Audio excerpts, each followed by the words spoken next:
ശ്രീമൽ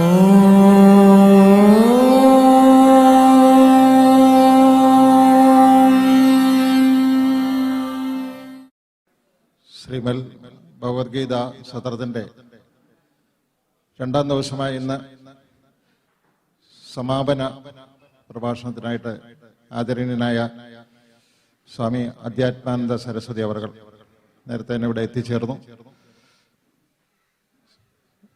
സ്വാമിജിയെ ഇവിടെ പ്രത്യേകിച്ച് കൊല്ലത്തുകാർക്ക് പരിചയപ്പെടുത്തേണ്ട കാര്യമില്ല.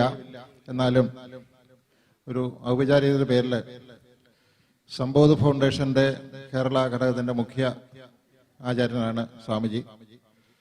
സമ്പോധ് ഫൗണ്ടേഷന്റെ നേതൃത്വത്തിൽ ധാരാളം പ്രവർത്തനങ്ങൾ കേരളത്തിൽ അങ്ങോളം ഇങ്ങോളം തിരുവനന്തപുരം മുതൽ കണ്ണൂർ വരെ എല്ലാ ജില്ലകളിലും ഇതിന്റെ പ്രവർത്തനങ്ങൾ നടക്കുന്നു. അതിനെല്ലാം നേതൃത്വം കൊടുത്തുകൊണ്ട് സ്വാമിജി സാധാരണക്കാരായ ആളുകൾക്ക് നമ്മൾ എങ്ങനെ കുടുംബജീവിതം മുന്നോട്ട് കൊണ്ടുപോകണം തുടങ്ങി, മാതാപിതാക്കളെ എങ്ങനെ കുട്ടികൾ സ്വീകരിച്ച് അവരെ എങ്ങനെ അവരുമായിട്ട് മാതൃപൂജ എന്ന ഒരു പരിപാടിയിൽ കൂടി കുട്ടികൾക്ക് ഗുണപാഠങ്ങൾ നൽകിക്കൊണ്ട് അതേപോലെ ഒരുപാട് കാര്യങ്ങൾ സ്വാമിജിയുടെ നേതൃത്വത്തിൽ കുട്ടികൾക്കും മുതിർന്നവർക്കും ഉള്ള ഒരുപാട് കാര്യങ്ങൾ സമ്പോധ് ഫൗണ്ടേഷന്റെ നേതൃത്വത്തിൽ കേരളത്തിൽ അങ്ങോളം ഇങ്ങോളം നടത്തിക്കൊണ്ടിരിക്കുന്നു. സ്വാമിജിയാണ് അതിനെല്ലാം നേതൃത്വം കൊടുക്കുന്നത്. അപ്പോൾ അതിൻ്റെ ആ തിരക്ക് പിടിച്ച ആ സമയത്തിനുള്ള ഇപ്പോൾ കൊല്ലത്ത് തന്നെ ഇന്ന് രാവിലെ സ്വാമിജി എത്തിച്ചേർന്നു. പരിപാടികൾ കഴിഞ്ഞിട്ടാണ് ഇവിടെ എത്തിച്ചേർന്നിരിക്കുന്നത്. ഇനിയും കൊല്ലത്ത് 2-3 ദിവസം പരിപാടികൾ നടക്കുന്നുണ്ട്, അതേപോലെ പല സ്ഥലങ്ങളിലും. അപ്പോൾ അതിന് സമയം കണ്ടെത്തി ഈ സത്രത്തിന് ഇവിടെ സ്വാമിജി എത്തിച്ചേർന്നതിൽ വളരെയധികം സന്തോഷമുണ്ട്. എല്ലാവരുടെയും പേരിൽ സ്വാമിജി ആദരപൂർവ്വം ഈ വേദിയിലേക്ക് സ്വാഗതം ചെയ്തുകൊണ്ടാണ്. ഹരി ഓം.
सहनाववतु सहनौ भुनक्तु सह वीर्यं करवावहै तेजस्विनावधीतमस्तु मा विद्विषावहै।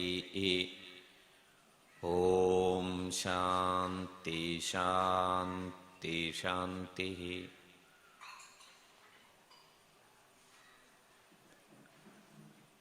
ॐ ब्रह्मानन्दं परमसुखदं केवलं ज्ञानमूर्तिं द्वन्द्वातीतं गगनसदृशं तत्त्वमस्यादिलक्ष्यम् एकं नित्यं विमलमचलं सर्वधी साक्षिभूतं भावातीतं त्रिगुणरहितं सद्गुरुं तं नमामि। ॐ सदाशिवसमारम्भां शङ्कराचार्यमध्यमाम् अस्मदाचार्यपर्यन्तां वन्दे गुरुपरम्पराम्। श्रुतिस्मृतिपुराणानामालयं करुणालयं नमामि भगवत्पादं शङ्करं लोकशङ्करम्। ശങ്കരം ശങ്കരാചാര്യം കേശവം ബാദരായണം സൂത്രഭാഷ്യകൃതൗ വന്ദേ ഭഗവന്തൗ പുനഃ പുനഃ. ഈശ്വരോ ഗുരുരാത്മേതി മൂർത്തിഭേദവിഭാഗിനേ വ്യോമവദ്വ്യാപ്തദേഹായ ദക്ഷിണാമൂർത്തയേ നമഃ.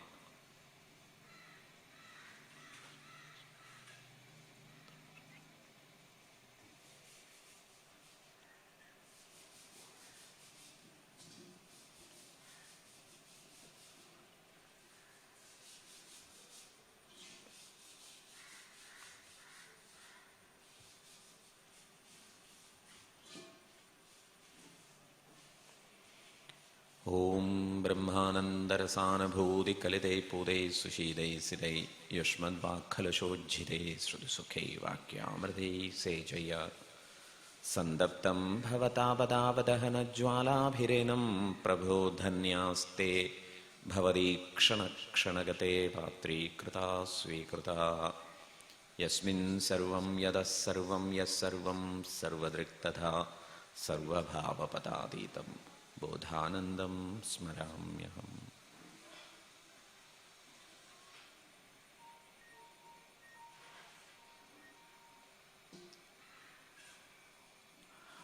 ഹരി ഓം.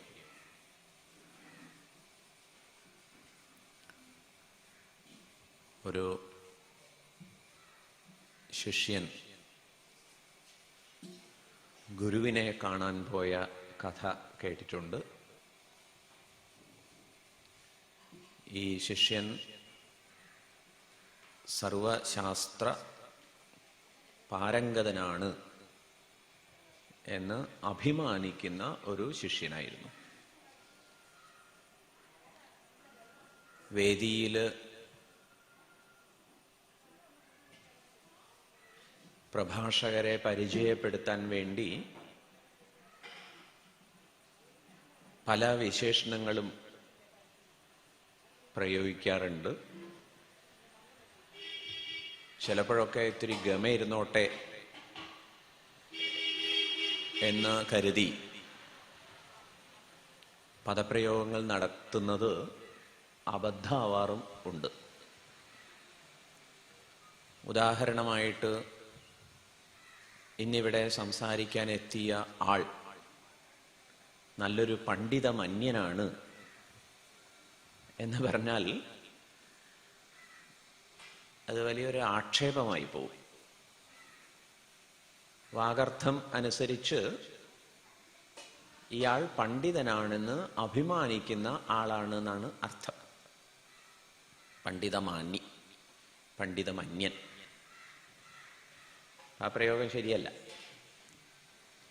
പക്ഷെ നമ്മുടെ കഥാപാത്രമായ ശിഷ്യനെ സംബന്ധിച്ചിടത്തോളം പ്രയോഗം ശരിയാണ്.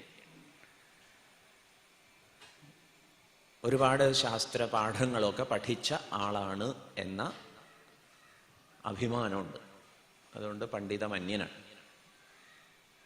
പിന്നെ എന്തിനെ ഒരു ഗുരുവിനെ തേടി ചെന്നു എന്നാണെങ്കിൽ പറഞ്ഞു കേട്ടിട്ടുണ്ട്, ഗുരു അനുഗ്രഹം ഉണ്ടെങ്കിലേ അന്വേഷണത്തിന് ഒരു സാഫല്യം സാധിക്കുള്ളൂ എന്ന്. അതുകൊണ്ട് ഒരു ഗുരുവിൻ്റെ അടുത്തേക്ക്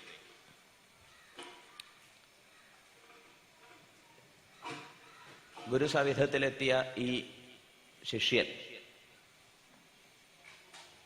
ഇക്കാര്യം തന്നെ തുറന്നു പറഞ്ഞു. എന്താ പറഞ്ഞത്? ഗുരു, ഞാൻ പഠിക്കേണ്ട കാര്യങ്ങളൊക്കെ പഠിച്ചു കഴിഞ്ഞിട്ടുണ്ട്. ഇനി അങ്ങയുടെ ഒരു ഉപദേശം, ഒരു അനുഗ്രഹം, അത് തേടി എത്തിയതാണ്. എന്നെ ശിഷ്യനായി സ്വീകരിച്ച് അനുഗ്രഹം ചൊരിയണം. അങ്ങനെ വന്നാൽ പിന്നെ ഭാവിയിൽ ഇന്ന ഗുരുവിൻ്റെ ശിഷ്യനാണ് എന്ന ഒരു വിശേഷണവും കൂടി ചേർക്കാൻ സാധിക്കും. ഗുരു പറഞ്ഞു, നല്ല കാര്യം, ചായ കുടിച്ച് കഴിഞ്ഞിട്ട് നമുക്ക് പഠനം എന്തെങ്കിലുമൊക്കെ ഇത്തിരി ആവാം. ഗുരു ചായ എടുക്കാൻ പോയി എന്നാണ്.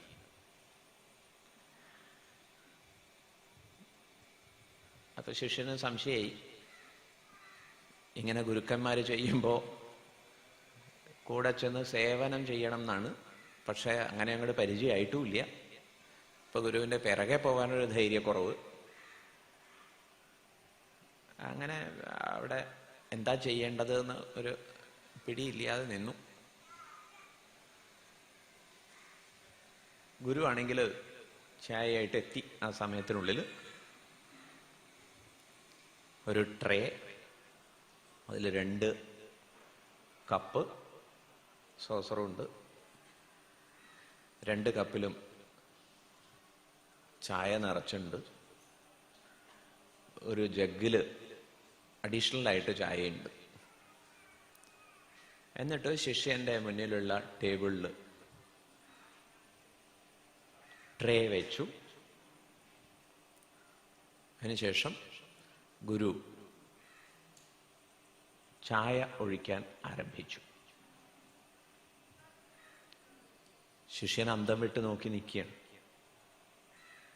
കാരണം ഓൾറെഡി നിറഞ്ഞിരിക്കുന്ന കപ്പുകളാണ്. പിന്നെയും ചായ ഒഴിക്കുന്നത് എന്തൊരു വിഡ്ഢിത്തം. പക്ഷേ ഒരാൾ ഇത്തിരി അബ്നോർമലായിട്ട് പെരുമാറുന്ന കാണാൻ നമുക്ക് നല്ലൊരു കൗതുകമാണ്. ഇപ്പൊ ശിഷ്യൻ വിചാരിച്ചു, ഈ വേദാന്തമൊക്കെ എങ്ങനെ ധ്യാനിച്ച്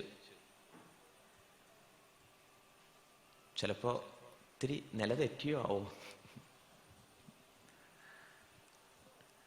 സ്വാമിയോട് ഒരാൾ ചോദിച്ച തമാശ ഈ സമയത്ത് ഓർമ്മയിൽ വരുന്നത് പങ്കുവെക്കട്ടെ. നേരത്തെ ചിന്മയ മിഷനിലായിരുന്നു കോഴിക്കോട്. ഇപ്പൊ കോഴിക്കോട് നെല്ലിക്കോട് എന്ന് പറഞ്ഞ സ്ഥലത്താണ് ചിന്മയ മിഷൻ. തൊട്ടടുത്താണ് കുതിരവട്ടം. ഒരാൾ വന്നിട്ട് ചോദിക്കുകയാണ്, സ്വാമി അവിടെ നിന്ന് ആളുകൾ ഇങ്ങോട്ടാണോ വരിക, ഇവിടെ നിന്ന് അങ്ങോട്ടാണോ? That is too much. ഏതായാലും ഗുരുവിൻ്റെ ഈ ചായ ഒഴിക്കൽ പരിപാടി കണ്ടപ്പോ ശിഷ്യൻ ഇങ്ങനെയൊക്കെ ചിന്തിച്ചു പോയി കാണും. ഏതായാലും നിരുപദ്രവകരമായി തുടരുന്നിടത്തോളം നമുക്ക് അത് ആസ്വാദനത്തിന് വകയാണല്ലോ, എന്റർടൈൻമെന്റ്. അപ്പൊ ശിഷ്യൻ ഇങ്ങനെ സന്തോഷത്തോടെ നോക്കി നിൽക്കുകയാണ്. പക്ഷെ ഇത്തിരി ഉപദ്രവമായി തുടങ്ങി. എന്താ സംഭവം? ചായ കപ്പിൽ നിറഞ്ഞിരിക്കുന്നു, ഓൾറെഡി സോസറിലും നിറഞ്ഞു, ട്രേയിലും നിറഞ്ഞു, പുറത്തേക്ക് ഒഴുകാൻ തുടങ്ങി. അത് ശിഷ്യന്റെ ദേഹത്തിലേക്ക് താഴെ വീഴുമ്പോ തെറിക്കൂലോ. അപ്പോ ഗുരു എന്താ ഈ കാണിക്കണത്?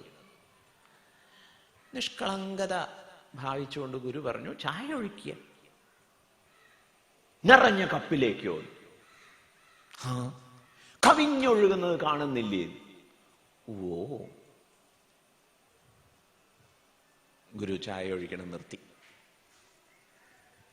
എന്നിട്ട് പറഞ്ഞു, പാഠം 1, നിറഞ്ഞ കപ്പിൽ ഒഴിച്ചാൽ കവിഞ്ഞു പോവും. ഇനി ആരംഭിക്കാം. എന്താ സന്ദേശം? എവിടെ പാഠം ഗ്രഹിക്കണോ അവിടെ ഒഴിഞ്ഞ കപ്പ് പോലെ ഇരിക്കണം. മുൻവിധികൾ നമ്മളെ ഭരിച്ചുകൂടാന്ന് വരിക.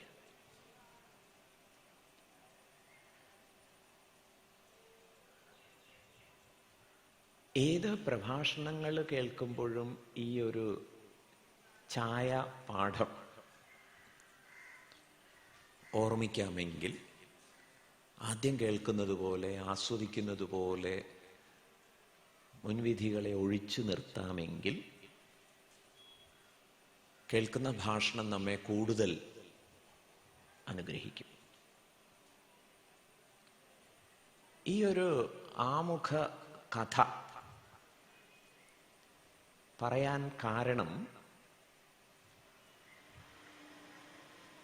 ധ്യാനത്തെ സംബന്ധിച്ച് മുൻവിധികൾ ഏറെയുണ്ട്.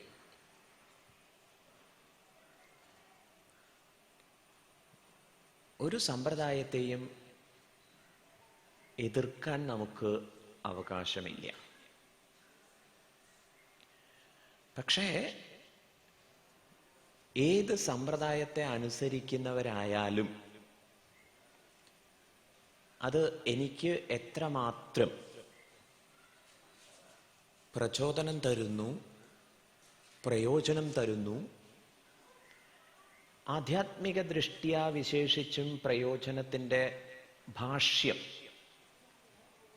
അത് വ്യത്യസ്തമായിരിക്കും. അത് തട്ടിച്ചു നോക്കാൻ നമുക്ക് സാധിക്കണം. ശ്രീ ശങ്കര ഭഗവത്പാദർ ആധ്യാത്മിക അന്വേഷണ ഔത്സുക്യമുള്ളവരെ മാർഗദർശനം നൽകി അനുഗ്രഹിക്കുന്നതിനായി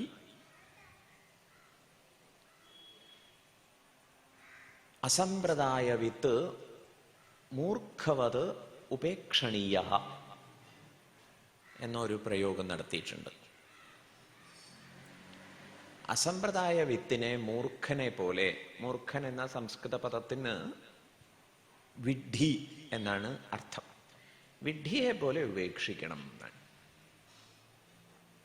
എന്ന് പറഞ്ഞാൽ പരമ്പരാഗതമായ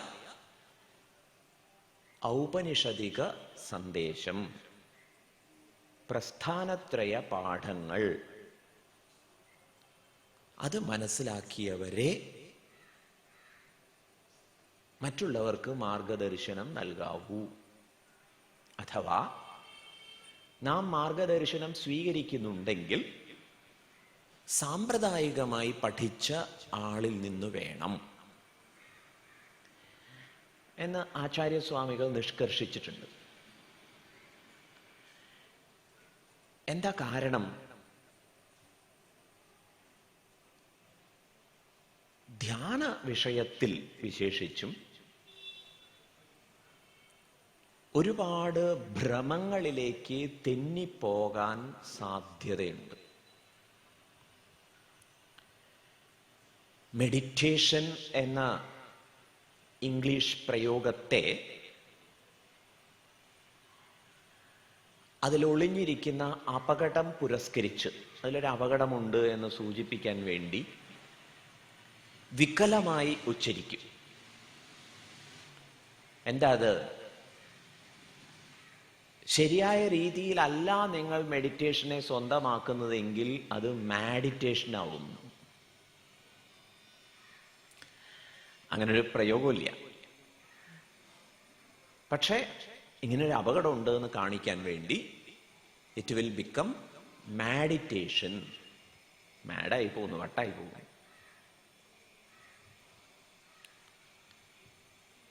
ധ്യാനത്തിൻ്റെ പ്രസക്തി എന്ത്? ഇന്ന് സ്വാമിക്ക് സംസാരിക്കാൻ തന്നിട്ടുള്ള വിഷയങ്ങളിൽ ധ്യാനം എന്ത്, എങ്ങനെ, എന്താണ് അതിൻ്റെ പ്രസക്തി, അത് വിശദീകരിക്കാനാണ് ആവശ്യപ്പെട്ടിരിക്കുന്നത്. ആദ്യം നമുക്ക് ഇതിൻ്റെ പ്രസക്തിയെക്കുറിച്ച് ആലോചിക്കാം. എന്തുകൊണ്ട് ധ്യാനം? What is the relevance? എന്താ അതിൻ്റെ ഒരു പ്രസക്തി?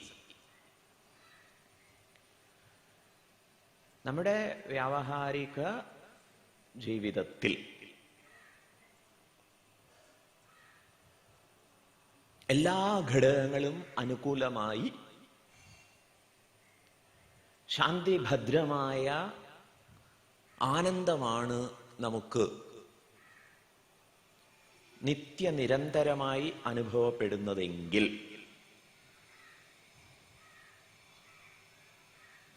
വ്യാവഹാരിക ജീവിതത്തിൽ, ദൈനംദിന ജീവിതത്തിൽ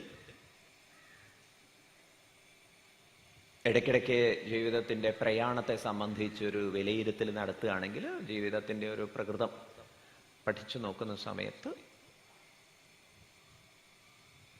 ശാന്തിയും ആനന്ദവും ഒക്കെ ഭദ്രമായിട്ട് തുടരുന്നു എങ്കിൽ, പ്രത്യേകിച്ച് ധ്യാനമാകട്ടെ, ആചാര അനുഷ്ഠാനങ്ങളാവട്ടെ, ജ്ഞാന ആർജനമാവട്ടെ, എന്തെങ്കിലുമൊക്കെ പഠിക്കുക, എന്തെങ്കിലുമൊക്കെ പൂജകളൊക്കെ ചെയ്യുക, നാമം ജപിക്കുക, അല്ലെങ്കിൽ ധ്യാനിക്കുക, ഇതിൻ്റെ ഒന്നും ആവശ്യം ഉണ്ടാവുമായിരുന്നില്ല.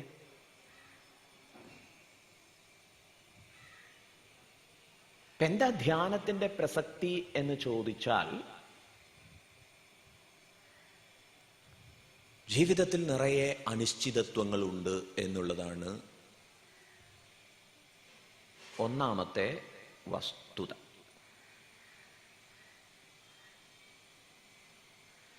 തസ്മാത് ജാഗ്രത ജാഗ്രത.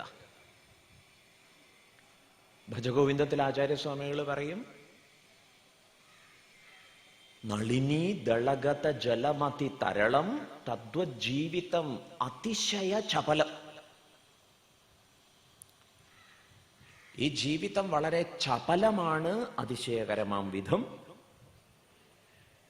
ദൃഷ്ടാന്തം, ഉദാഹരണം, താമരയിലയിലെ വെള്ളം പോലെ. ദൃഷ്ടാന്തത്തിന്റെ പ്രസക്തിയും സൗന്ദര്യമൊന്നും ഇപ്പോ വിശദീകരിക്കുന്നില്ല. ഓക്കെ, ജീവിതം വളരെ ക്ഷണികമാണ്, ഇരിക്കട്ടെ. ഉള്ള ജീവിതത്തിന്റെ കഥയോ ആചാര്യസ്വാമികൾ പറയുന്നു, വെരി ഡേഞ്ചറസ്. വിദ്ധി വ്യാധി അഭിമാനഗ്രസ്തം. ഉള്ള ജീവിതവും ഗ്രസിക്കപ്പെട്ടിരിക്കുന്നു, വിഴുങ്ങപ്പെട്ടിരിക്കുന്നു. ഏതിനാൽ? വ്യാധിയാലും ആധിയാലും അഭിമാനദോഷത്താലും. എല്ലാ വ്യാധികൾക്കും രോഗങ്ങൾക്കും കാരണം ആധിയാണ്, അഭിമാനവും. ജീവിതത്തിന്റെ ഒരു കണക്കെടുപ്പ് നടത്തിയാൽ, ഓഡിറ്റിംഗ്, ജീവിതത്തെ നമ്മൾ ഓഡിറ്റ് ചെയ്യുകയാണെങ്കിൽ, ശാന്തിയുടെ ഒരു പരിഗണനയിൽ എത്രത്തോളം ശാന്തി, എത്രത്തോളം സന്തോഷം, ഈ നിലയ്ക്ക് ജീവിതത്തെ ഓഡിറ്റ് ചെയ്യുകയാണെങ്കിൽ വളരെ നിരാശാജനകമായിരിക്കും കണ്ടെത്തൽ.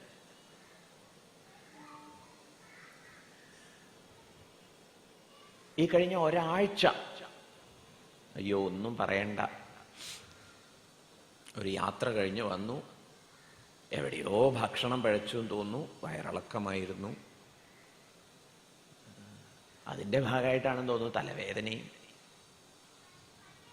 അത് കഴിഞ്ഞ് ഒക്കെ പുറത്തിറങ്ങിയപ്പോഴേക്കും അന്ന് കുറച്ച് വെയിലും ഉണ്ട്, അത്രേ കാരണം പറയാൻ പറ്റുള്ളൂ, ജലദോഷമായി. എന്താ അറിയില്ല, സ്റ്റെപ്പൊക്കെ ഇറങ്ങുമ്പോൾ മുട്ടിനൊരു അസ്കിത. ഇങ്ങനെ എണ്ണി തുടങ്ങുമ്പോഴേക്ക് എന്നാ നിങ്ങൾ ഒരു സുഖമായിട്ടിരുന്നത് ദിവസമുള്ളതെന്ന് ചോദിക്കുക. മനസ്സിലാവണില്ലേ? ഭഗവൻ മായ എന്നൊക്കെ പറഞ്ഞാൽ അതിന് പല വ്യാഖ്യാനങ്ങളുണ്ട്. കൂട്ടത്തിൽ ചിന്തനീയമായ ഒരു വസ്തുത എന്താണെന്ന് വെച്ചാൽ, ഇത്രയൊക്കെ ദുഃഖ ദുരിതങ്ങൾ നമ്മെ പിന്തുടരുമ്പോഴും അത് ആലോചിക്കാതെ ഇത്തിരി സുഖത്തിന്റെ പിറകെ പോകാനുള്ള ഒരു ആവേശം നമുക്ക് ലഭിക്കുന്നില്ലേ? അതാണ് ഭഗവാന്റെ മായ. പല വ്യാഖ്യാനങ്ങളുണ്ട്. പക്ഷെ ഒന്ന് ആലോചിച്ച് നോക്കൂ. ആചാര്യസ്വാമികൾ പറയുന്നു, സംസാരോയം അതീവ വിചിത്ര. ഒരു വ്യാഖ്യാതാവ് പറഞ്ഞു കേട്ടത്, ശങ്കരാചാര്യർ പറയാണ്, കഷ്ടമേ, മനുഷ്യന്മാർക്ക് ഇതൊന്നും ആലോചിക്കാൻ നേരം കിട്ടുന്നില്ലല്ലോ. അതീവ വിചിത്ര, വിചിത്രം തന്നെ ലോകത്തിന്റെ കാര്യം. എന്തുകൊണ്ടാണെന്ന് അറിയില്ല, ആചാര്യസ്വാമികൾ രചിച്ച ഒരു സ്തോത്രത്തിന് പറഞ്ഞു വന്ന ഒരു പേര് ശിവാപരാധ ക്ഷമാപണ സ്തോത്രം. അപ്പൊ നമുക്കിത് ഇങ്ങനെ വായിച്ചു നോക്കിയ സമയത്തൊരു സംശയം, ഇതിപ്പോ ശിവൻ വലിയൊരു അപരാധം ചെയ്തതുപോലെ ഉണ്ടല്ലോ. ഇപ്പൊ ഈ കാര്യം ഒരു ആചാര്യനുമായിട്ട് സംസാരിച്ച സമയത്ത് ആചാര്യൻ പറയുമായിരുന്നു, യെസ്, മനുഷ്യനെ സൃഷ്ടിച്ചു എന്നുള്ള നിലയ്ക്ക് ഒരു അപരാധം ചെയ്തു. ഇപ്പൊ ശിവൻ ഇങ്ങനെ സ്വന്തം തലയിൽ കൈവച്ച് ഞാൻ ഐ ഡിഡ് എ മിസ്റ്റേക്ക് എന്ന് പറയുകയാണ്.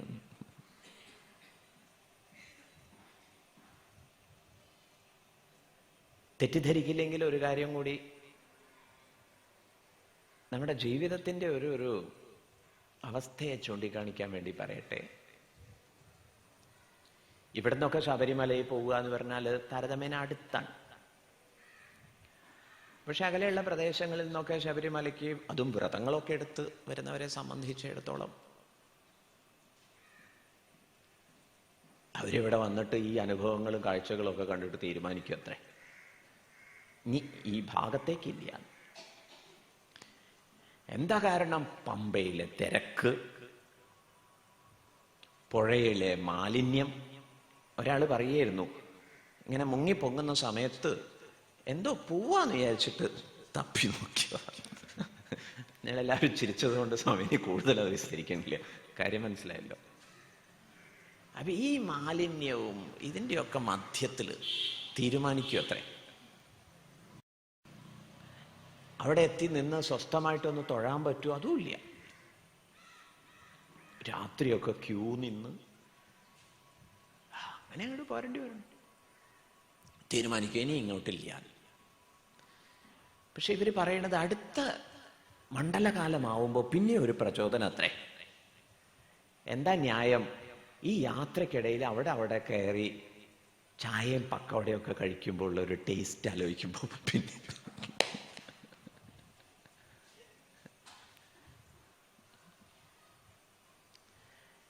മനീഷാ പഞ്ചകം എന്ന കൃതിയിൽ ആചാര്യസ്വാമികൾ പാടിയിരിക്കുന്നു, ബ്രഹ്മാവ് തൊട്ട് ദേവേന്ദ്രൻ മുതലായവരൊക്കെ ആ പരമാനന്ദത്തിൻ്റെ ലവം ആശ്രയിച്ചിട്ടാണ് അത്ര ആനന്ദികളായിട്ട് സുഖികളായിട്ടിരിക്കുന്നത്. അങ്ങനെ ഇറ്റു വീണ് കിട്ടുന്ന സുഖത്തിൽ രമിച്ച് നമ്മളെല്ലാ ദുഃഖങ്ങളെയും ഡിസ്മിസ് ചെയ്യാൻ സമർത്ഥരായിരിക്കുന്നു. ഇതല്ലേ മായ? പക്ഷെ വിവേകികൾ മനസ്സിലാക്കുന്നു, ഐ ഡിസേർവ് ദി ബെസ്റ്റ്. വിവേകികളെ സംബന്ധിച്ചിടത്തോളം ഇങ്ങനെയൊന്നും ആയാ പോരാ എന്ന ചിന്തയുണ്ടാവും. ആ ചിന്തയുള്ളവർക്കാണ് ധ്യാനം. അവര് ജീവിതത്തെ പഠിക്കുമ്പോൾ അവർക്ക് മനസ്സിലാവും, ആധികളാലും വ്യാധികളാലും വേട്ടയാടപ്പെടുന്ന ഒരു ജീവിതം ആലോചിച്ചു നോക്കിയാൽ മരണഭയത്തിന്റെ നിഴലിൽ തുലഞ്ഞു പോകുന്ന ഒരു ജീവിതം. മരണഭയത്തിന്റെ നിഴൽ തുലഞ്ഞു പോകുന്ന ഒരു ജീവിതം.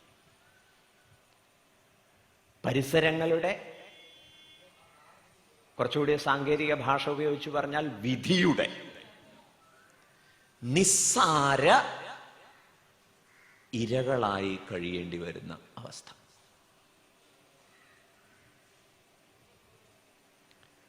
ഈ കാര്യത്തെക്കുറിച്ച് ആലോചിക്കുന്നവർക്കാണ് ധ്യാനം പ്രസക്തമാവുന്നത്.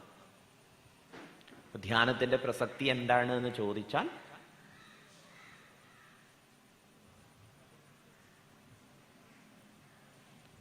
സ്വന്തം ജീവിതത്തെ വിശകലനം ചെയ്ത് നോക്കുന്നവരെ സംബന്ധിച്ചിടത്തോളം അർഹതപ്പെട്ട സ്വാതന്ത്ര്യവും ശാന്തിയും സന്തോഷവും അന്യമായി പോകുന്നുണ്ടല്ലോ എന്നുള്ള ബോധ്യം ഉണ്ടാവും. വിധിയുടെ നിസ്സാരമായ ഇരയായി കഴിയേണ്ടി വരുന്ന വിധിയെക്കുറിച്ച് വ്യാകുലത ഉണ്ടാവും. ആലോചിച്ചു നോക്കുന്നവനെ സംബന്ധിച്ചിടത്തോളം മരണത്തിന്റെ ഭയം, മരണഭയത്തിന്റെ നിഴലിലാണല്ലോ ജീവിക്കുന്നത് എന്ന് മനസ്സിലാവും. അങ്ങനെയുള്ളവരാണ് അന്വേഷിക്കുക, what is the way out? ഇതിന്ന് പുറത്തു കടക്കാൻ വല്ല വഴിയുമുണ്ടോ? അപ്പോഴാണ് ഭഗവാന്റെ ആഹ്വാനം, ആചാര്യന്മാരുടെ കണ്ടെത്തലും കാരുണ്യവും കാരുണ്യ അന്വിത സന്ദേശവും. എന്താ സന്ദേശം? അമൃതസ്യ പുത്രാഹ ശൃണ്വന്തു. അമൃതന്റെ അരുമക്കിടങ്ങളെ കേട്ടാലും നിങ്ങൾ ആരും ദുഃഖിക്കേണ്ടവരല്ല. മാശുച. ദുഃഖം വരുന്നുണ്ടല്ലോ എന്നാണെങ്കിലോ അശോച്യാൻ അന്വശോചസ്ത്വം പ്രജ്ഞാവാദാംശ ഭാഷസെ. വലിയ പാണ്ഡിത്യമൊക്കെ വിളമ്പണു എന്നൊക്കെ തന്നെ ഉള്ളൂ. ദുഃഖിക്കേണ്ടാത്തവരെ കുറിച്ച് ദുഃഖിക്കുന്നു. നീ നിന്നെക്കുറിച്ചും ദുഃഖിക്കുന്നതിൽ ന്യായമില്ല, അന്യരെ കുറിച്ചും ദുഃഖിക്കുന്നതിൽ ന്യായമില്ല. കാരണം എല്ലാ ദുഃഖങ്ങളുടെയും ഹേതു അത് മരണവുമായി ബന്ധപ്പെട്ടതാണ്. പക്ഷെ മരണത്തെ പഠിക്കൂ. ആര് മരിക്കുന്നു എന്നാണ് പറയണത്? 2-ാം അധ്യായത്തിൽ ഭഗവാൻ അർജുനന് വ്യക്തമാക്കി കൊടുക്കുന്നു. ഭഗവത്ഗീതയിൽ നത്വേവാഹം ജാതുനാസം നത്വം നേമേ ജനാധിപാഹ നചൈവ ന ഭവിഷ്യാമ സർവേ വയമതഃ പരം. ഞാനില്ലാതിരുന്നു എന്നുള്ള അവസ്ഥ ഉണ്ടായിട്ടില്ല. നിന്റെ കാര്യവും അങ്ങനെ തന്നെ. ഈ കാണുന്ന ജനാധിപന്മാരുടെ കാര്യത്തിലും ഇല്ലാതിരുന്നു എന്ന അവസ്ഥ ഒരിക്കലും ഉണ്ടായിട്ടില്ല. ഇനി ഇല്ലാണ്ടാവുക എന്നുള്ള അവസ്ഥയില്ല. തീർച്ചയായിട്ടും ഇത് അപ്രീഷിയേറ്റ് ചെയ്യാൻ, ഇത് അംഗീകരിക്കാനും ബോധിക്കാനും ഇന്നത്തെ ഒരു ജീവിത ഗതിയിൽ നമുക്ക് പ്രയാസം ഉണ്ടാവും. കണ്ടുകണ്ടങ്ങിരിക്കും ജനങ്ങളെ കണ്ടില്ലെന്ന് വരുത്തുന്ന ഒരു പ്രതിഭാസം അത് നമുക്ക് മുന്നിലുണ്ട്. ഓരോ പത്രങ്ങളും ചരമ കോളം എന്നാണ് പറയുകയെങ്കിലും ചരമ പേജ് എന്ന് പറയണം. അത്രയല്ലേ ഡെഡിക്കേറ്റ് ചെയ്തിരിക്കുന്നത്. അത് ജാതി തിരിച്ച് മതം തിരിച്ചൊക്കെ പത്രങ്ങളിൽ ലഭ്യമാണ്, പാർട്ടി തിരിച്ചൊക്കെ. മരണം ഒരു നിരന്തര പ്രതിഭാസം. പക്ഷെ എന്നിട്ടും ഭഗവാൻ പറയണു, ഞാൻ മരിക്കുന്നില്ല, നീ മരിക്കുന്നില്ല. എന്താ ഇതിന്റെ അർത്ഥം? അർത്ഥം ഇതാണ്: അമരണമായ ഒരു മാനമുണ്ട്, മരിക്കാത്ത തലം.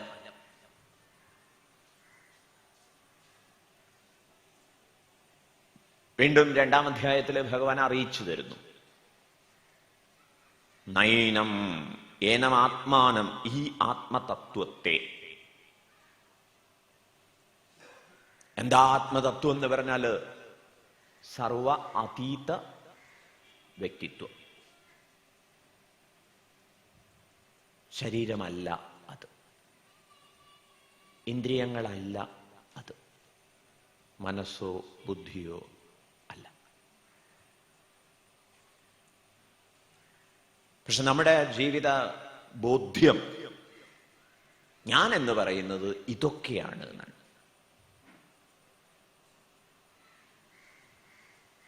അങ്ങനെ നമ്മൾ അഹന്തയുള്ളവരായിട്ട് വ്യവഹരിക്കുന്നു. ഈ അഹന്തയെക്കുറിച്ച് നാരായണ ഗുരുദേവൻ പറയുന്നു, തൊലിയുമെലുമ്പുമലം ദുരന്തമന്ത കലകളുമേന്തുമഹന്ത ഒന്നു കാണുക. പൊലിയും ഇത് പൊലിഞ്ഞു പോകുന്നു പറയും. ഇത് തൊലിയും എല്ലും മജ്ജയും മാംസവും ഒട്ടനവധി വൃത്തികേടുകളൊക്കെ കുത്തി നിറച്ച ഒരു ഭാവം. ബസ് ഇതാണ് ഞാൻ എന്ന് കരുതുന്നതിനെയാണ് താദാത്മ്യ ദോഷം എന്ന് പറയുക. ഐഡന്റിഫൈ ചെയ്യുന്നു, ഞാൻ ശരീരമാണ് എന്ന് ധരിക്കുന്നു. ഈ ധാരണയുടെ ഒരു വഷളത്തരം മനസ്സിലാവണമെങ്കിൽ നിഴലാണ് ഞാൻ എന്ന് കരുതുന്ന ഒരു വ്യക്തിയെക്കുറിച്ച് ആലോചിച്ച് നോക്കണം. നമ്മൾ പറയും, അങ്ങനെയൊന്നും ഒരാളും ധരിക്കില്ല. പക്ഷെ സപ്പോസ് അങ്ങനെ ഒരാൾ ധരിക്കണമെന്ന് വിചാരിക്കുക, എന്തായിരിക്കും അവസ്ഥ? ആള് റോട്ടിലൂടെയൊക്കെ പോകുമ്പോൾ ഇടയ്ക്കിടയ്ക്ക് നിലവിളിക്കും. എന്താ കാര്യം? വാഹനങ്ങളൊക്കെ ഇതിൽ കയറി പോകുമ്പോഴേ, നിഴലിൽ കയറി പോകുമ്പോൾ ബഹളം ഉണ്ടാവും. താദാത്മ്യം. നിഴല് ഞാനാണ് എന്ന് വിചാരിക്കുക. ഇതാണ് ഭഗവാന് നമുക്ക് പറഞ്ഞു തരാനുള്ള പാഠം. ഇതുപോലെ നിങ്ങൾ ശരീരത്തെ ഞാനാണെന്ന് ധരിക്കുന്നു. മനസ്സിലാവുന്ന ഒരു ദൃഷ്ടാന്തം പറയാമെങ്കിൽ കാറ് ഞാനാണെന്ന് ധരിച്ചു വശാവുന്നവരുണ്ട്. ഇത് കാറ് വാങ്ങിച്ച് കുറച്ചു കാലത്തേക്ക് കേട്ടോ. അപ്പൊ അത് എവിടെയെങ്കിലുമൊക്കെ ഒന്ന് ചെറുതായിട്ട് ഒരയ്യ, പെയിന്റ് പോവുക, അതൊക്കെ അവരെങ്ങനെയാ വിലയിരുത്തുക? സ്വന്തം തൊലി പോയതുപോലെ. ഐഡന്റിഫിക്കേഷൻ, താതാത്മ്യം. ഭഗവാൻ പറയണു ഇതൊക്കെ നശിച്ചു പോവും, നാരായണ ഗുരുദേവൻ ചൂണ്ടിക്കാണിച്ചില്ലേ. പക്ഷെ അതിനപ്പുറത്ത് ഇന്നർ മോസ്റ്റ് സെൽഫ്, സർവ അന്തരതമമായി, സർവ അതീതമായി പരിലസിക്കുന്ന ഒരു തത്വമുണ്ട്. അതാണ് ഉള്ളത്. അതിന് ഒരിക്കലും ഇല്ലായ്മ ഉണ്ടാവില്ല. നാസതോ വിദ്യതേ ഭാവഃ നാഭാവോ വിദ്യതേ സതഃ. പഠിതാക്കൾ ഈ ഭാഗം ഭഗവത്ഗീത 2-ാം അധ്യായം 16-ാമത്തെ ശ്ലോകം വളരെ മനസ്സിരുത്തി ആസ്വദിക്കണം. വിശേഷിച്ചും ആചാര്യസ്വാമികളുടെ ഭാഷ്യത്തോടെ.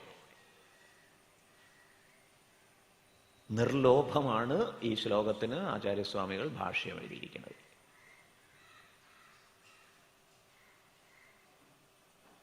ലളിതമായ പ്രയോഗം.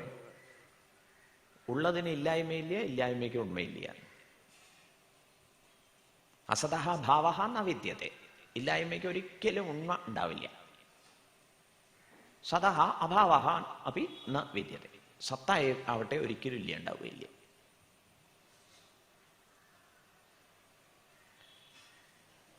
ഈ ശ്ലോകം ഫിസിക്സിനെ അപ്രസക്തമാക്കി കളയും.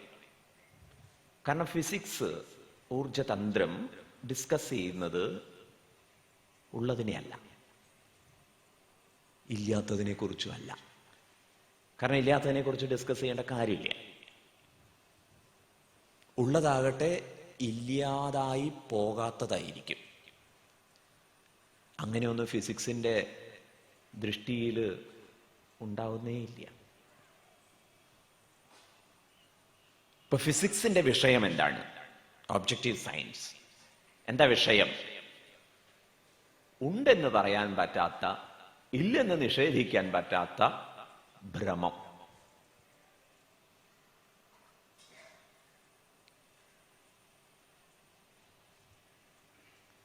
നമുക്ക് നമ്മുടെ ശാസ്ത്രങ്ങളൊക്കെ ഇത്തിരി ഇപ്പോഴത്തെ ഒരു ശാസ്ത്രചിന്തയായിട്ട് ബന്ധിപ്പിച്ച് മനസ്സിലാക്കാൻ ശ്രമിക്കാമെങ്കിൽ വളരെ എക്സൈറ്റിംഗ് ആണ്.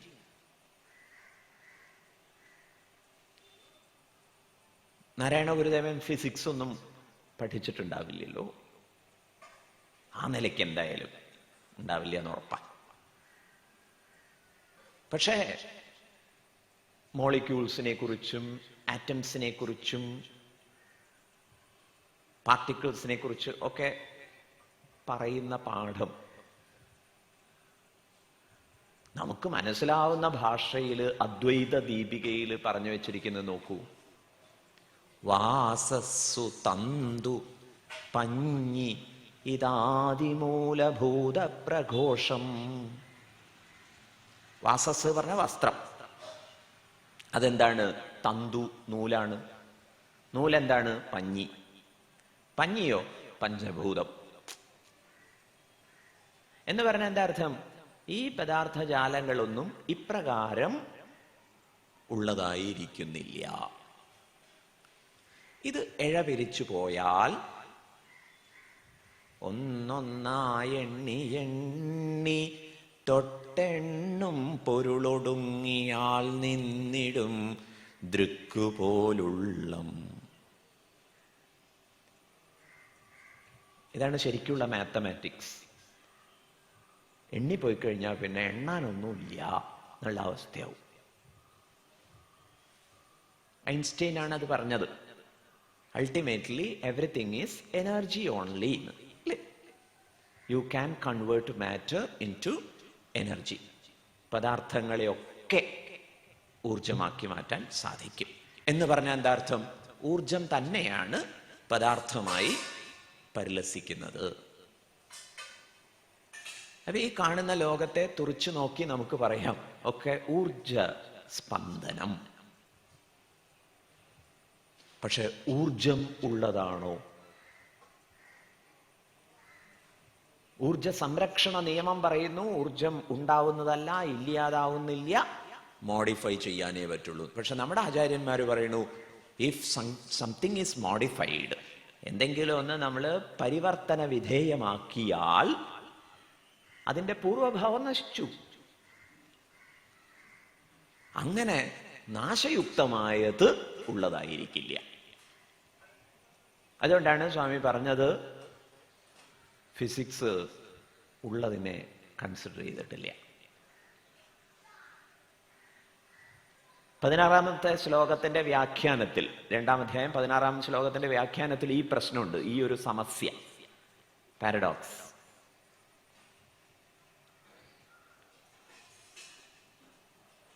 ഓരോന്നിന്റെയും കാരണം, തസ്യ കാരണം, ഇങ്ങനെ ആചാര്യസ്വാമികൾ പറഞ്ഞു വെക്കുന്നു.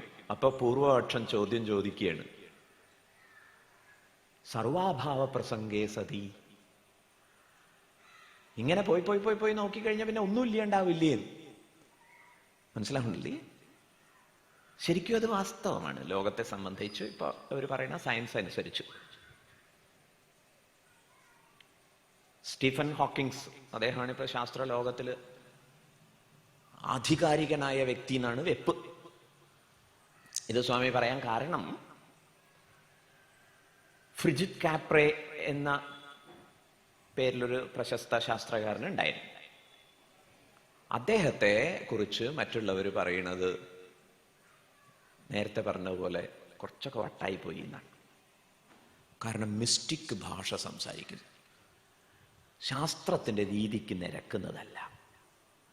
അറിയില്ലെങ്കിൽ അറിയില്ല എന്ന് പറഞ്ഞാൽ മതി, അതും ഇതും വിളിച്ചു പറയരുത്. ഫ്രിജിത് കാപ്രയുടെ പ്രശ്നം എന്താണ്? അദ്ദേഹം ഇങ്ങനെ അന്വേഷിച്ച് പോയിട്ട് ഒരിടയ്ക്ക് വിളിച്ചു പറഞ്ഞു നടരാജ നൃത്തമാണ് പ്രപഞ്ചം. അങ്ങനെ പറയാൻ പാടുമോ? മനസ്സിലായില്ലേ? ഏതായാലും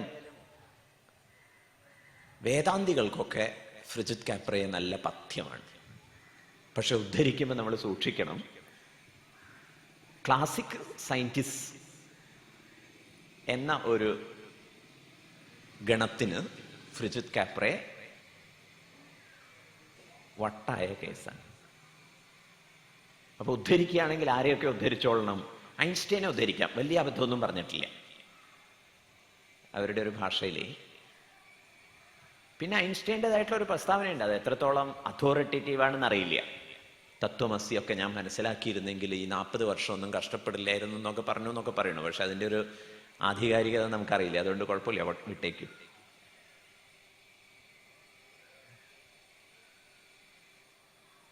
Stephen Hawkings, yes, Stephen Hawkings ഒരുപാട് അനാരോഗ്യ പ്രശ്നമുള്ള ഒരു നിത്യരോഗി. വൈഫ് വളരെ സ്നേഹമായിട്ട് കൊണ്ടുനടന്നതാണ്. പക്ഷെ അതിനിടയ്ക്ക് അങ്ങേര് പ്രഖ്യാപിച്ചു ഒരു ഈശ്വരൻ്റെ ആവശ്യമുണ്ടെന്ന് എനിക്ക് തോന്നുന്നില്ല. എന്നാ ശരി എന്ന് പറഞ്ഞ് വൈഫിൻ്റെ പാട്ടിന് പോയി എന്നാണ് കേട്ടിട്ടുള്ള ഒരു വസ്തുത. കാരണം അവർ വളരെ നല്ലൊരു ക്രിസ്തുമത വിശ്വാസിയാണ്. അവർ പോയി.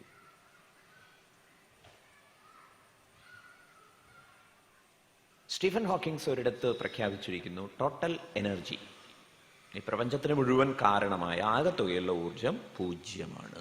Total energy is equal to 0.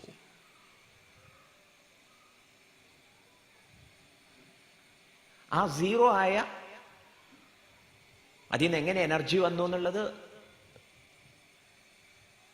പറയാൻ ബുദ്ധിമുട്ടാണ്. 0 എങ്ങനെ എനർജി ആയി എന്ന് പറയാൻ ബുദ്ധിമുട്ട് മാത്രമല്ല, എനർജിയുടെ പ്രകൃതം എന്താണ്, പദാർത്ഥത്തിന്റെ പ്രകൃതം എന്താണ്? സയൻസിന്റെ ഭാഷയിൽ പറഞ്ഞാൽ is it A particle or A wave? അതൊരു കണമാണോ, ഊർജമാണോ, തരംഗമാണോ? ഒന്നും വ്യക്തമല്ല. അങ്ങനെയൊക്കെയുള്ള കുറേ അനിശ്ചിതത്വങ്ങളുടെ, ദുരൂഹതകളുടെ അപ്പുറത്ത് പോയാൽ, ഇപ്പൊ ശങ്കരാചാര്യ ചോദിക്കുന്നു, തസ്യ കാരണം ഇങ്ങനെ പോയി കഴിഞ്ഞാൽ സർവാഭാവ പ്രസംഗേ സതി ഒന്നും ഉണ്ടാവില്ലല്ലോ.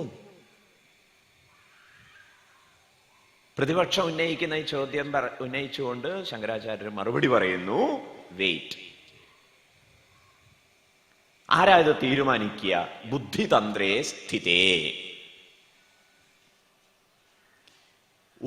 ഉണ്ട് ഇല്ല എന്നുള്ളത് തീരുമാനിക്കുന്നത് ബുദ്ധിയാണ്, ബുദ്ധിതന്ത്രമാണ്. മനസ്സിലായില്ലേ? ആ നിലയ്ക്ക് അന്വേഷണത്തെ ട്വിസ്റ്റ് ചെയ്യാൻ പറയുന്നു. ആ ഭാഗം വായിച്ച് ആസ്വദിക്കണം. സ്വാമിയുടെ ഒരു അനുഭവം പറയട്ടെ. കോഴിക്കോട് മെഡിക്കൽ കോളേജിലെ ഒരു 10-15 കുട്ടികൾ പതിവായിട്ട് ക്ലാസ്സിന് വരുമായിരുന്നു. അവർക്ക് വേണ്ടിയുള്ള ക്ലാസ്സാണ്. മെഡിക്കൽ കോളേജ് ക്യാമ്പസിലായിരുന്നു ഞങ്ങൾ ആദ്യം തുടങ്ങിയത്. പിന്നെ അവിടെ നിന്ന് പുറത്താക്കി. കാരണം മതേതര മഹത്വം അതിന് വിരുദ്ധമാവുമല്ലോ എന്ന് പറഞ്ഞിട്ട്. പിന്നെ ഒരു ഡോക്ടറെ വീട്ടിൽ ഞങ്ങൾ ഒന്നിച്ചുകൂടി. അവിടെ ഭഗവത്ഗീത വേണം എന്ന് പറഞ്ഞിട്ട് അതനുസരിച്ച് തുടങ്ങി. ഈ ഭാഗം വന്നപ്പോൾ കോരിത്തരിച്ചുപോയി. കുട്ടികൾ ഒന്നടങ്കം എണീറ്റ് നിന്നിട്ട് ശങ്കരാചാര്യരെ നമസ്കരിക്കുന്നു. ശരിക്കും സംഭവിച്ചതാണ്. കാരണം അത്ര ഒരു അനലിറ്റിക്കൽ അപ്രോച്ച്, വിശകലനാത്മക രീതി.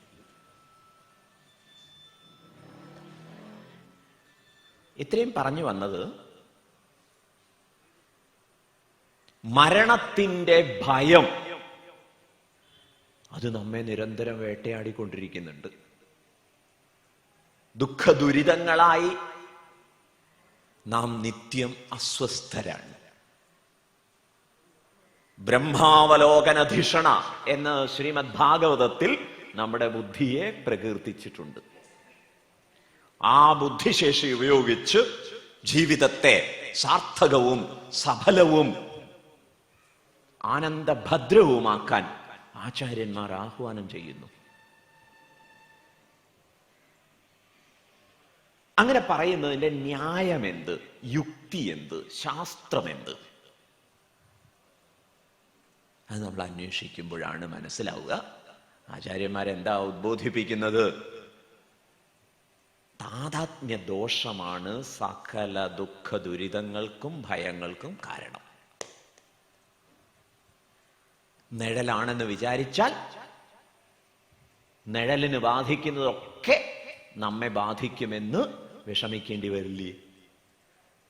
അതുകൊണ്ട് എന്ത് വേണം? നിങ്ങൾ നിങ്ങളുടെ യഥാതഥമായ തത്വം അറിയണം. യഥാതഥമായ തത്വം അറിയണം. ഈശാവാസ്യ ഉപനിഷത്തിന്റെ ഭാഷ്യത്തിൽ ആചാര്യസ്വാമികൾ പറയും, ഈശാവാസ്യമിത്യാദയഃ മന്ത്രാഃ ന കർമ്മസു വിനിയുക്താഃ. ഏതേ മന്ത്രാഃ കർമ്മസു അവിനിയുക്താഃ. ഈ മന്ത്രങ്ങളൊന്നും കൊണ്ട് നിങ്ങളൊരു കർമ്മവും ചെയ്യാൻ പോകരുതേ. കാരണം എന്താണ്? ഈ മന്ത്രങ്ങൾ ആത്മനഃ യാഥാത്മ്യ പ്രകാശകത്വാത്. ഈ മന്ത്രങ്ങൾ ആത്മാവിൻ്റെ യാഥാത്മ്യത്തെക്കുറിച്ച്, യഥാതഥമായ ഭാവത്തെക്കുറിച്ച് പ്രതിപാദിക്കുന്ന മന്ത്രങ്ങളാണ്. തെറ്റിദ്ധരിക്കരുത്. അപ്പൊ നമ്മുടെ ബുദ്ധിശേഷി കൊണ്ട് യഥാതഥമായ തലം, ട്രൂ നേച്ചർ, അത് അന്വേഷിക്കണം. ഇതാണ് സന്ദേശം. ഉള്ളതെന്ത് എന്ന് ശരിക്കും പരിശോധിക്കും. എന്താ ഉള്ളത്? ആചാര്യസ്വാമികൾ ഉറപ്പിച്ചു തരുന്നു, ഞാനുണ്ട്. ശരീര ഇന്ദ്രിയ മനോബുദ്ധികൾക്കപ്പുറത്ത് ഞാനുണ്ട്.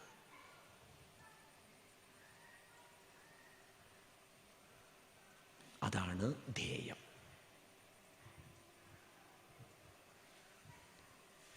അതിനെപ്പോഴെങ്കിലും നാശമുണ്ടാവുമോ? ദേഹി നിത്യമവധ്യോയം, അത് നിത്യം അവധ്യമാണ്. ദേഹേ സർവേഷു ഭാരത വിനാശം അവ്യസ്യ അസ്യ ന കശ്ചിത് കർത്തും അർഹസി. ദേഹിക്ക് വിനാശം സൃഷ്ടിക്കാൻ ഒരാൾക്കും സാധിക്കില്ല. ന കശ്ചിത് കർത്തും അർഹസി എന്നതിന് വ്യാഖ്യാനം നൽകുമ്പോ ആചാര്യസ്വാമികൾ ശങ്കരാചാര്യർ പറയുന്നു, ഈശ്വരോപി, ഈശ്വരന് പോലും അതിന് നാശം ഉണ്ടാക്കാൻ പറ്റില്ല. ന കശ്ചിത്ത്, ഒരാൾക്കും എന്ന് പറഞ്ഞാൽ ഈശ്വരന് പോലും. എന്താ കാരണം? ഈശ്വരനെ കുറിച്ച് നമ്മൾ ശക്തിമാൻ, സോ പവർഫുൾ എന്നല്ലേ മനസ്സിലാക്കിയിരിക്കുന്നത്. പക്ഷേ ഈശ്വരൻ പോലും ഇതിനെ നശിപ്പിക്കാൻ സമർത്ഥനല്ല. എന്താ അതിന്റെ യുക്തി? ഈശ്വരൻ എന്ന് പറഞ്ഞാൽ ലോകം ഉള്ളപ്പോൾ പ്രസക്തനാവുന്ന തത്വമാണേ. ലോകത്തിന്റെ ശരിയായ പ്രകൃതം അന്വേഷിക്കുമ്പോൾ ലോകമില്ല. Then where is God? അതാരോ പറഞ്ഞത് നിരീശ്വരവാദമല്ലേ? ആചാര്യന്മാര് പറയണു അല്ല, ഈശ്വരനെ ഉള്ളൂ എന്നാണ് വാദം. അതിരിക്കട്ടെ. അപ്പൊ ഞാൻ അതിനെ കണ്ടെത്തു, അത് അമരണമാണ്. പരിചിതമായ ശ്ലോകങ്ങൾ, ധ്യാനിക്കേണ്ട ശ്ലോകങ്ങൾ. നൈനം ചിന്തന്തി ശസ്ത്രാണി നൈനം ദഹതി പാവകഃ ന ചൈനം ക്ലേതയന്ത്യാപഃ ന ശോഷയതി മാരുതഃ അച്ഛേദ്യോയമദാഹ്യോയം അക്ലേദ്യോ ശോഷ്യ ഏവ ച നിത്യസർവഗതസ്ഥാണുഃ അചലോയം സനാതനഃ.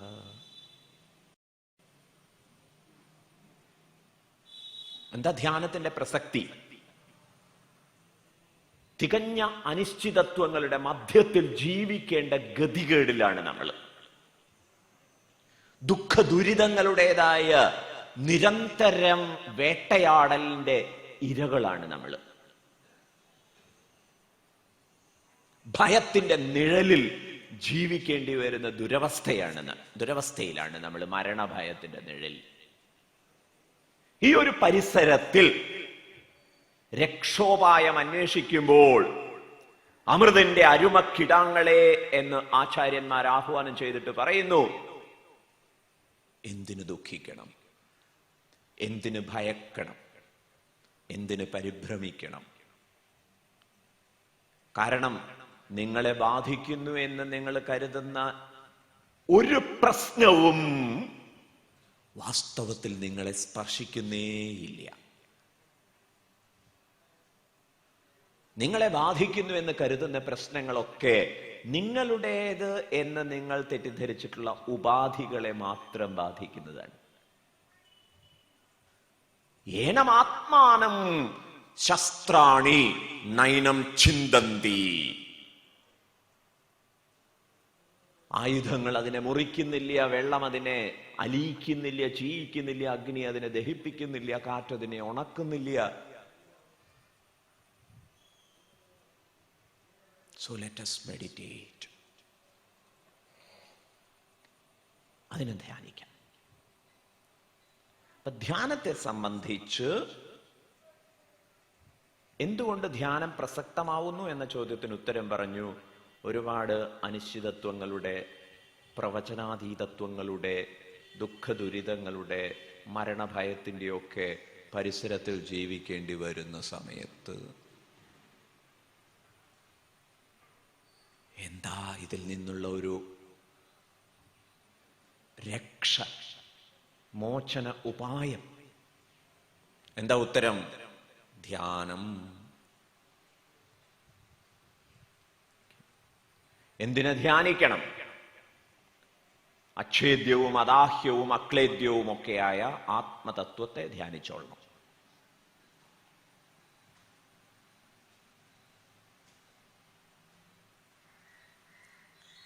അടുത്ത ചോദ്യം, അതെങ്ങനെ ചെയ്യണം? അതാണ് ആമുഖമായിട്ട് സ്വാമി പറഞ്ഞത്, മുൻവിധികളൊക്കെ ഒഴിവാക്കി ചെയ്യണം.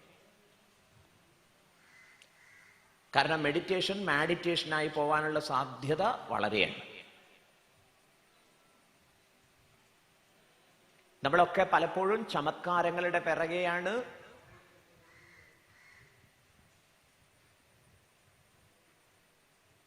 പലതരത്തിലുള്ള സിദ്ധികളുടെയൊക്കെ ട്രാപ്പിൽ, കെണിയിൽ പെട്ടു. ഭഗവാൻ രമണ മഹർഷി താക്കീത് ചെയ്യുന്നുണ്ട്. മനസ്സിനെ സംബന്ധിച്ചിടത്തോളം, ചിത്തത്തെ സംബന്ധിച്ചിടത്തോളം രണ്ടവസ്ഥകളുണ്ട്, ശ്രദ്ധിക്കണം. പ്രാണബന്ധനാൽ ലീയത്തെ മനഃ. പ്രാണനെ കൊണ്ട് കുറെ കളിയൊക്കെ കളിപ്പിച്ചു കഴിഞ്ഞാൽ മനസ്സ് ലീനമാവും. മൈൻഡ് ലീനമാവുകയേ ഉള്ളൂ. മനസ്സ് ലീനമാവുന്നേ ഉള്ളൂ.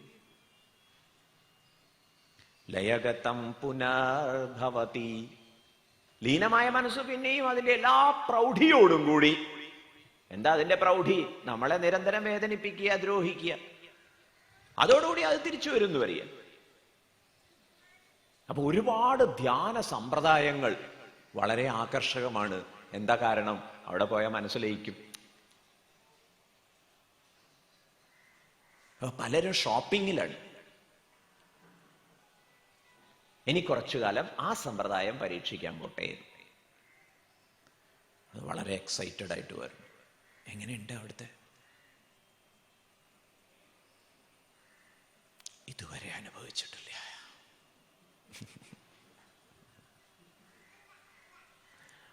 ആരെയും കളിയാക്കുകയല്ല ഉദ്ദേശം.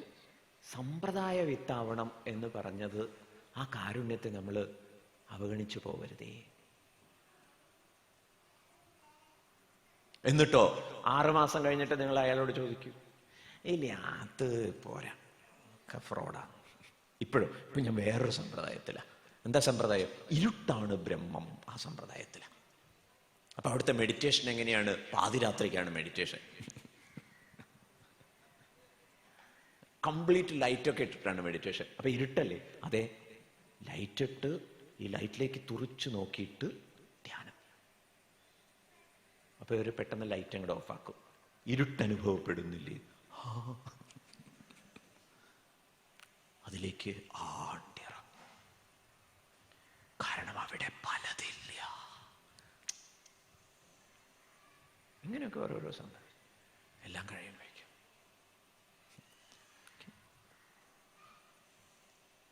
അങ്ങനെയുള്ള ചമത്കാരങ്ങളും സിദ്ധികളും ഒന്നും ആചാര്യന്മാർ അനുവദിക്കുന്നില്ല. അവർ പറയണു ഇത് ലളിതം. ഏകചിന്തനാത്ത് നാശമേത്യതഃ. ഭഗവാൻ രമണ മഹർഷി ചൂണ്ടിക്കാണിച്ചു തരുന്നു, മനസ്സ് നശിക്കണോ? ഏകചിന്തനം.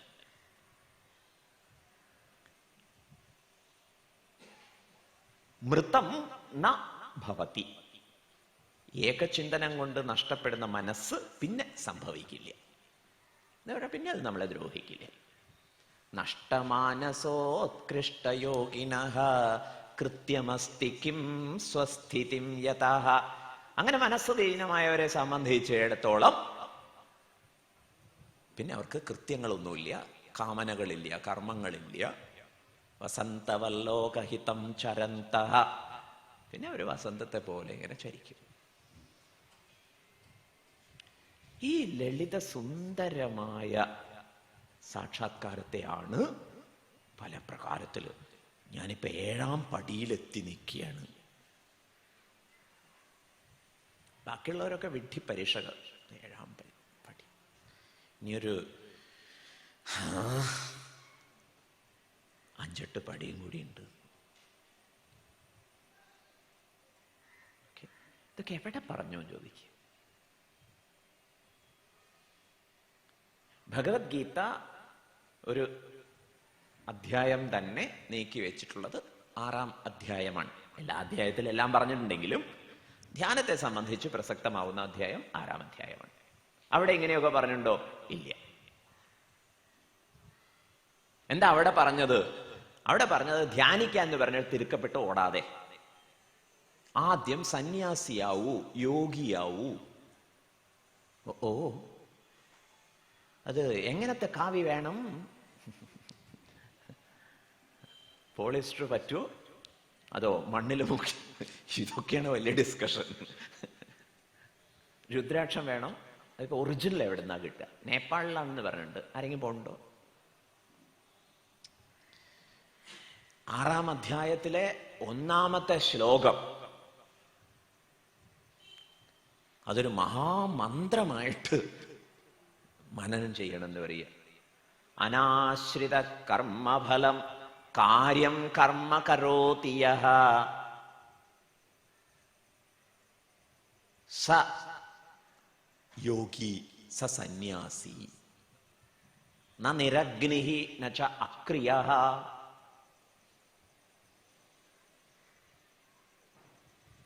കർമ്മഫലത്തെ ആശ്രയിക്കാതെ എന്ന് പറഞ്ഞാല്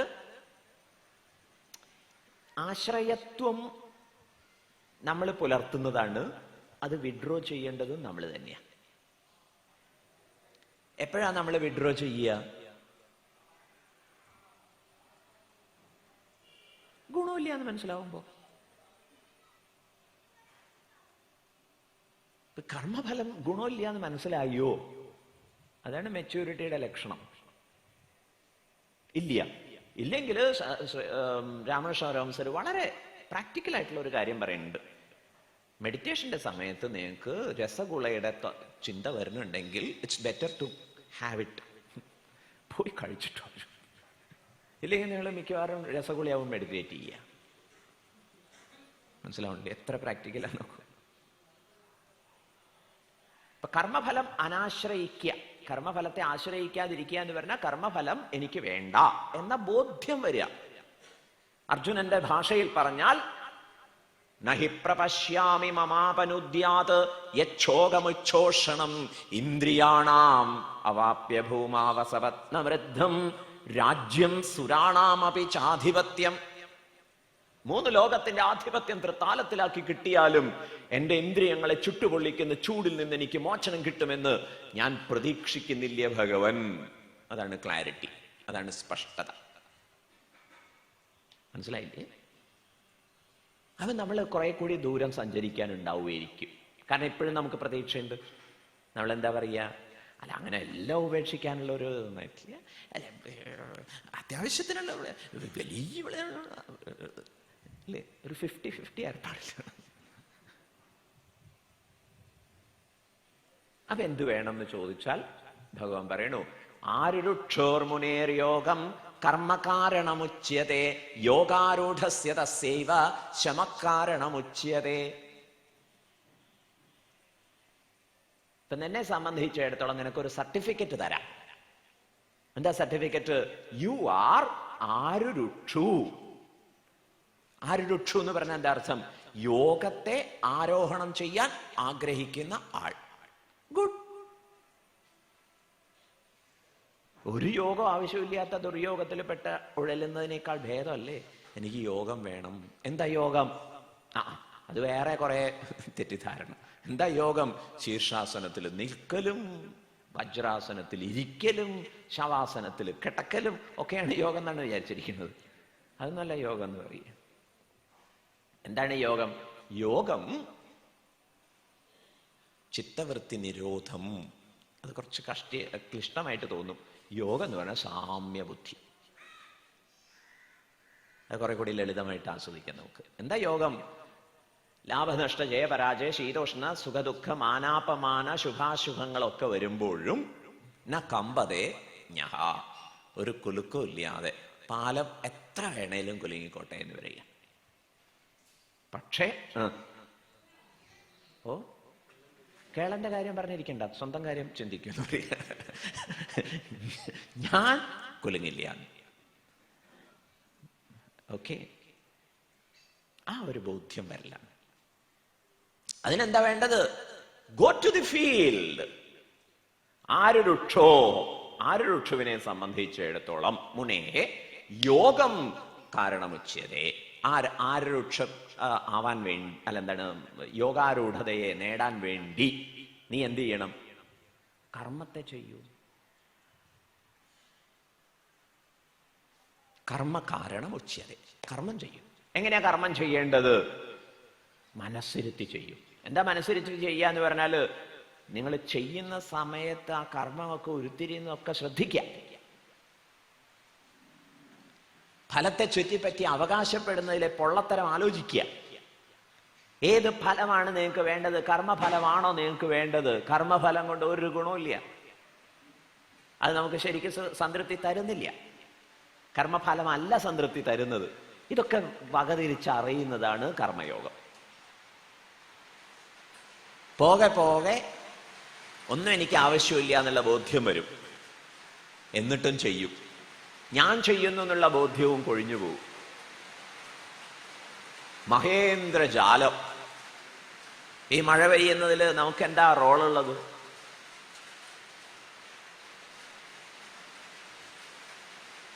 നീരാവിയായി ഉയർന്നതും മേഘമായി പരിണമിച്ചതും കാറ്റിന്റെ കരവലയത്തിൽപ്പെട്ട് അമ്മാനമാടി എത്തിയതും പെയ്യപ്പെടുന്നതും. നാളെ ഒരു പത്രത്തിലും അല്ലെങ്കിൽ ഒരു ചാനലിലും ആരും അവകാശവാദവുമായിട്ട് വരില്ല, ഈ മഴ പെയ്യിപ്പിച്ചതിന്റെ ഉത്തരവാദി ഞാനാണെന്ന്. ഇങ്ങനെ പ്രകൃതിയിൽ ഭീമ കർമ്മങ്ങൾ അനവധി നടക്കുന്നിടത്ത് ആരും അവകാശവാദം ഉന്നയിക്കാതിരിക്കെ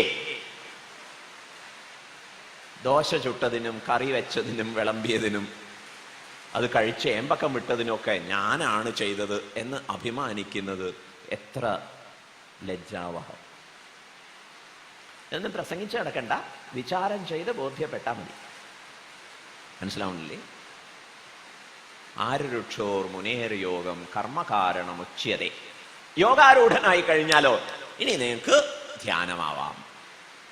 ഇസ് ഇറ്റ് ക്ലിയർ? എന്താ യോഗാരൂഢതയുടെ പ്രത്യേകത? യോഗാരൂഢനായി കഴിഞ്ഞാൽ പിന്നെ നിങ്ങൾ ലാഭനഷ്ട കണക്കെടുക്കില്ല. ഒരു വലിയ ബിസിനസ്സുകാരൻ സ്വാമി വിചാരിച്ച അദ്ദേഹം നാമം ജപിക്കുക എന്നാണ്. സന്ധ്യാനേരത്തെ ഇങ്ങനെ ചുണ്ടനക്കുന്നു. അഭിനന്ദിച്ചു, നാമം ജപിക്കാൻ ചേട്ടേ. പറഞ്ഞു, അല്ല സ്വാമി, പിന്നെയോ കണക്കൂട്ട്. അവിടെ നിന്ന് 10 കിട്ടാനുണ്ട്, ഇവിടെ ഒരു 5 കൊടുക്കാനുണ്ട്, ഒരു 8 ഇന്നയിടത്ത് മറയ്ക്കാൻ പറ്റും. കേട്ടില്ലേ? ഈ 8 എന്നൊക്കെ പറയുന്ന ലാക്സ് ആൻഡ് ലാക്സ് ആയിരിക്കാം. ഇതിന്റെ കണക്ക് ഇങ്ങനെ കൂട്ടുക. 5-ാം അധ്യായത്തിന്റെ അവസാനത്തിൽ ഭഗവാൻ പറയുന്നുണ്ട്, സ്പർശാൻ കൃത്വാ ബഹിർബാഹ്യാൻ ചക്ഷുശ്ചൈവാന്തരേ ഭ്രുവോ. ധ്യാനത്തിന് തന്റേടം വേണം. ധ്യാനിക്കാനുള്ള തന്റേടം നേടിയെടുക്കണം എന്ന് പറയാം. എന്താ തന്റേടം?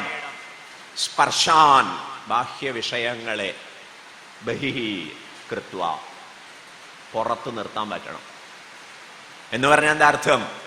കണ്ണടച്ചിരുന്ന് അന്തരാത്മാവിനെ ശാസ്ത്രാചാര്യ പ്രസാദമനുസരിച്ച് ആലോചിക്കുന്ന സമയത്ത് ഒരു തരത്തിലുള്ള വിഷയചിന്തയാലും നാം സ്വാധീനിക്കപ്പെട്ടുകൂടാ.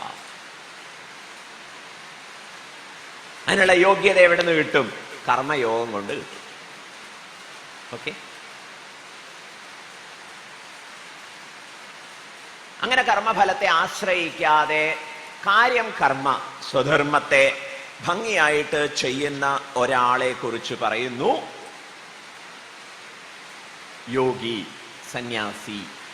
അതിന്റെ സാങ്കേതിക വശങ്ങളിലേക്ക് ഇപ്പൊ സ്വാമി പോകുന്നില്ല.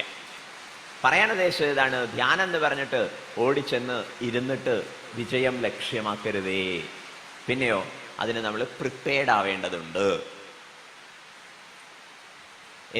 എങ്ങനെയാണ് ധ്യാനം എന്ന് ചോദിച്ചാൽ ഇങ്ങനെയൊക്കെ ആദ്യം പ്രിപ്പയർഡ് ആവും.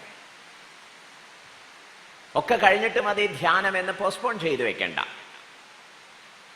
പിന്നെയോ കർമ്മയോഗം കൊണ്ട് ശാന്തി കിട്ടുന്ന മുറയ്ക്ക് കണ്ണടച്ചിരുന്ന് ശീലിക്കുകയും ചെയ്യാം. പിന്നീട് ഭഗവാൻ ഒരാൾ യോഗാരൂഢനായി എന്ന് എങ്ങനെ അറിയും? എന്ന ചോദ്യത്തിന് ഉത്തരം പറയുന്നു. എങ്ങനെയാണ് ഒരാൾ യോഗാരൂഢനായി എന്ന് അറിയുക? അതിനൊരു ടെസ്റ്റ് ഉണ്ട് എന്ന് പറയുക. എന്താ ടെസ്റ്റ്? യഥാഹിനേന്ദ്രിയാർത്ഥേഷു കർമ്മസു ന അനുഷജ്ജതേ. ഇന്ദ്രിയ വിഷയങ്ങളിലും തത്പ്രാപ്തികരമായ കർമ്മങ്ങളിലും യാതൊരു ഒട്ടലും തോന്നാത്ത അവസ്ഥ എന്ന് പറഞ്ഞാൽ എന്താ അർത്ഥം? You are very much in the field of action. കർമ്മരംഗത്ത് നിങ്ങൾ സജീവമായിട്ടുണ്ട്. പക്ഷേ നിങ്ങൾ അതിനാൽ ഒന്നിനാലും തീരുമാനിക്കപ്പെടുന്നില്ല, ചോദ്യം ചെയ്യപ്പെടുന്നില്ല, വിലയിരുത്തപ്പെടുന്നില്ല.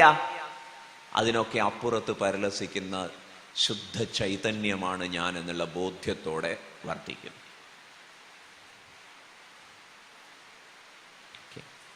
യഥാഹിനേന്ദ്രിയാർത്ഥേഷു ന കർമ്മസ്വനുഷജ്ജതേ സർവസങ്കൽപ്പ സന്യാസി. സങ്കല്പങ്ങളൊക്കെ അരങ്ങൊഴിഞ്ഞു എന്ന് പറയുക. യോഗാരൂഢസ്തത ഉച്യതേ. അങ്ങേരെ യോഗാരൂഢൻ എന്ന് പറയാം.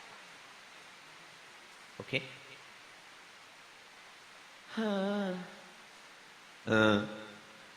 ഈ ജന്മം നടക്കും തോന്നില്ല. അങ്ങനെ ഒരിക്കലും അപമാനിക്കരുത്. ഉദ്ധരേത് ആത്മന ആത്മാനം നാത്മാനം അവസാദയേത്. ഒരിക്കലും നിങ്ങൾ നിങ്ങളെ ആക്ഷേപിക്കരുത്, അപമാനിക്കരുത്, ശപിക്കരുത്, അവഹേളിക്കരുത്, തഴയരുത്. നിങ്ങൾ തന്നെ നിങ്ങളെ ഉദ്ധരിക്കണം. മറ്റു ശത്രുക്കളെയും പ്രശ്നങ്ങളെയും ഒന്നും പറയാതിരിക്കൂ. കേട്ടില്ലേ? ഇവിടെ മനുഷ്യനെ നന്നാവാനും സമ്മതിക്കില്ല. എന്ന് കുറ്റം പറയാതിരിക്കൂ എന്ന് പറയുക. ഞാനിങ്ങനെ ആയിപ്പോയതിന് കാരണം എൻ്റെ അച്ഛനും അമ്മയും ശരിയില്ലാത്തതുകൊണ്ടാണ്. അധ്യാപകർ മോശം.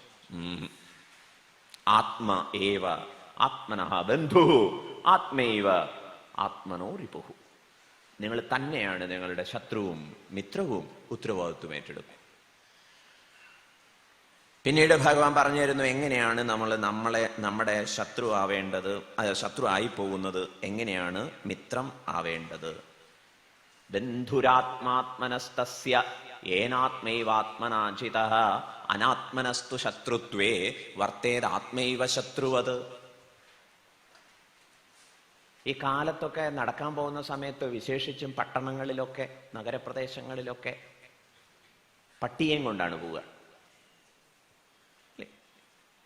പലപ്പോഴും നമുക്ക് വലിയ സഹതാപം തോന്നിപ്പോവും, അനുകമ്പ തോന്നിപ്പോവും. കാരണം എന്താ? അത് നിൽക്കുമ്പോൾ ഇങ്ങേര് നിൽക്കും, അത് നടക്കും. അതിനിടയ്ക്ക് അതിന് അപ്പൊ ഇങ്ങനെ പാത്രം പിടിക്കും.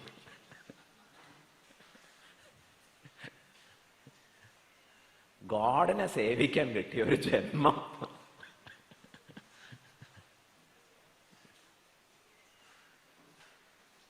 ഉൾട്ടയായിപ്പോയി എന്ന് പറയാം. ഗോഡിന് പകരം ഡോഗായിപ്പോയി. സ്വാമി പെറ്റ് ഡോഗ്സിനെ വളർത്തുന്നതിലൊന്നും വിരോധമൊന്നും പറയാൻ ആഗ്രഹിച്ചിട്ട് പറയല്ല, ഒരു ദൃഷ്ടാന്തമായിട്ട് ചൂണ്ടിക്കാണിച്ചു എന്നേ. ഇതുപോലെയാണ് നമ്മുടെ ഇന്ദ്രിയദാസ്യം, ശരീരദാസ്യം. മനസ്സിലാവണില്ലേ?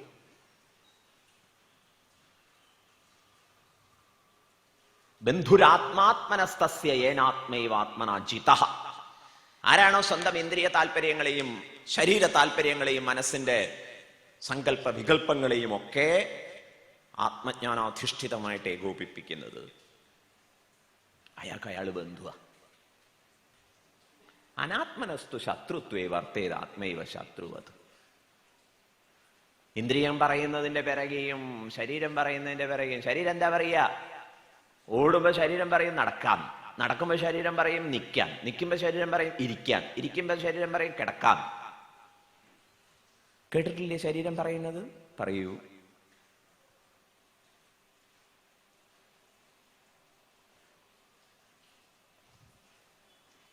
ഇങ്ങനെ ശരീരത്തിന്റെയും ഇന്ദ്രിയങ്ങളുടെയും മനസ്സിന്റെയും ഒക്കെ ജൽപ്പനങ്ങൾക്ക് വഴങ്ങി ജീവിക്കുന്നവൻ അവനവന് ശത്രുവാണ്.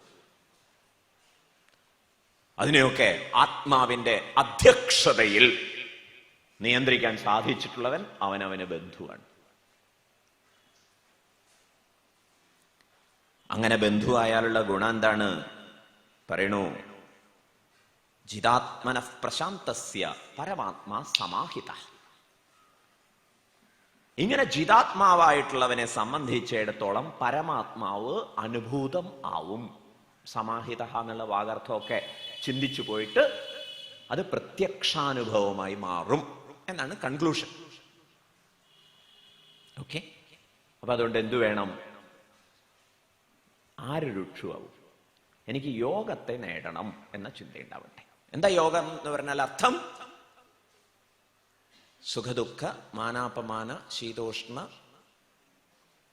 അനുഭവങ്ങൾ അതൊന്നും ആർക്കും സ്റ്റോപ്പ് ചെയ്യാൻ പറ്റില്ല. അവിടെയൊക്കെ സമബുദ്ധി. അതിനെന്ത് വേണം? കർമ്മയോഗം. മറ്റുള്ളവർക്ക് ഉപകാരം ചെയ്യാം. അവനവൻ ആത്മസുഖത്തിന് ആചരിക്കുന്നവ അപരന് സുഖത്തിനായി വരേണം. അങ്ങനെ ഒരു താളത്തിൽ വർത്തിക്കുക. സർവേശ്വരന്റെ സാന്നിധ്യത്തെ ഭക്തിപൂർവ്വം അംഗീകരിച്ച് ആരാധിക്കുക. സർവകർമ്മങ്ങളും ഭഗവത് നിവേദ്യങ്ങളായി സമർപ്പിക്കുക. അങ്ങനെയൊക്കെ ചെയ്യുമ്പോൾ തനിയെ ഈ സ്വാസ്ഥ്യം അനുഭവപ്പെടും. അങ്ങനെയൊക്കെ ചെയ്തിട്ട് വന്നിട്ട് സ്വസ്ഥമായിട്ടിരുന്ന് നോക്കൂ, വലിയ ചിന്താശല്യമൊന്നുമില്ല. അപ്പൊ ആചാര്യന്മാർ പറഞ്ഞു തന്നത് ആലോചിക്കാം. എന്താ ആലോചിക്കേണ്ടത്? മനോബുദ്ധ്യഹങ്കാര ചിത്താനി നാഹം ന ച ശ്രോത്രജിഹ്വേ ന ച ഘ്രാണനേത്രേ ന ച വ്യോമ ഭൂമിർന തേജോ ന വായുഃ ചിദാനന്ദരൂപഃ ശിവോഹം ശിവോഹം ചിദാനന്ദരൂപഃ ശിവോഹം ശിവോഹം.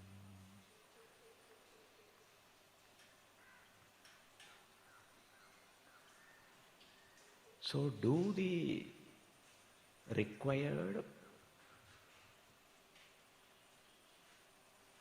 ആവശ്യമായിട്ടുള്ള ഗുണവിശേഷങ്ങളെ പ്രിപ്പറേഷൻസിനെ ചെയ്യൂ, എന്നിട്ട് ധ്യാനിക്കും.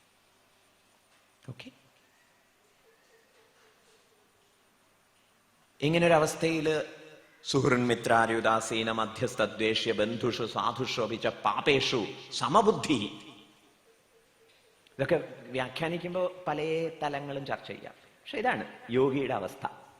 യോഗിക്ക് വ്യത്യസ്തരായിട്ടുള്ള ആളുകളുമായിട്ട് ബന്ധപ്പെടേണ്ടി വരുമ്പോഴും സമബുദ്ധി.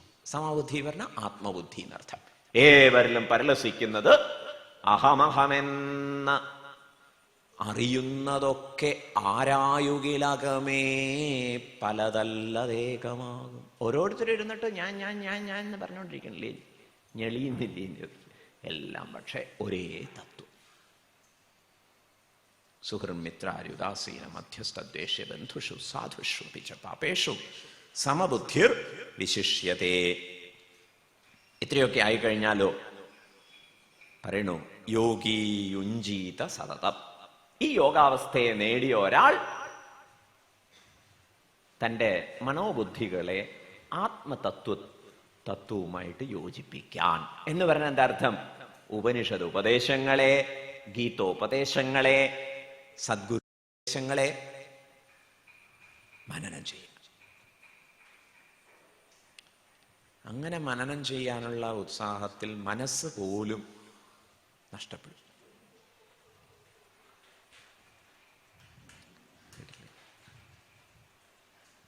കണ്ണ് തുറന്ന് ലോകത്തിൽ വ്യവഹരിക്കുമ്പോഴോ പലത് കാണുമ്പോഴും ഒടുവിൽ ഭഗവാൻ പറയുന്നുണ്ട്, സകല ഭൂതജാലങ്ങളെയും ഭഗവാനിൽ കാണും, സകല ഭൂതജാലങ്ങളിലും ഭഗവാനെ കാണും.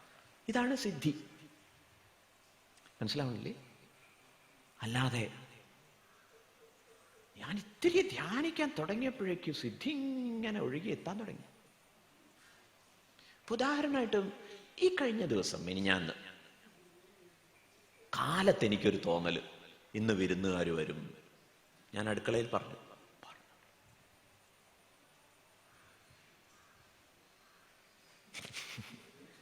ഇങ്ങനെയുള്ള കോമാളിത്തരങ്ങളിലൊന്നും പെട്ടുപോവാതിരിക്കുന്നു.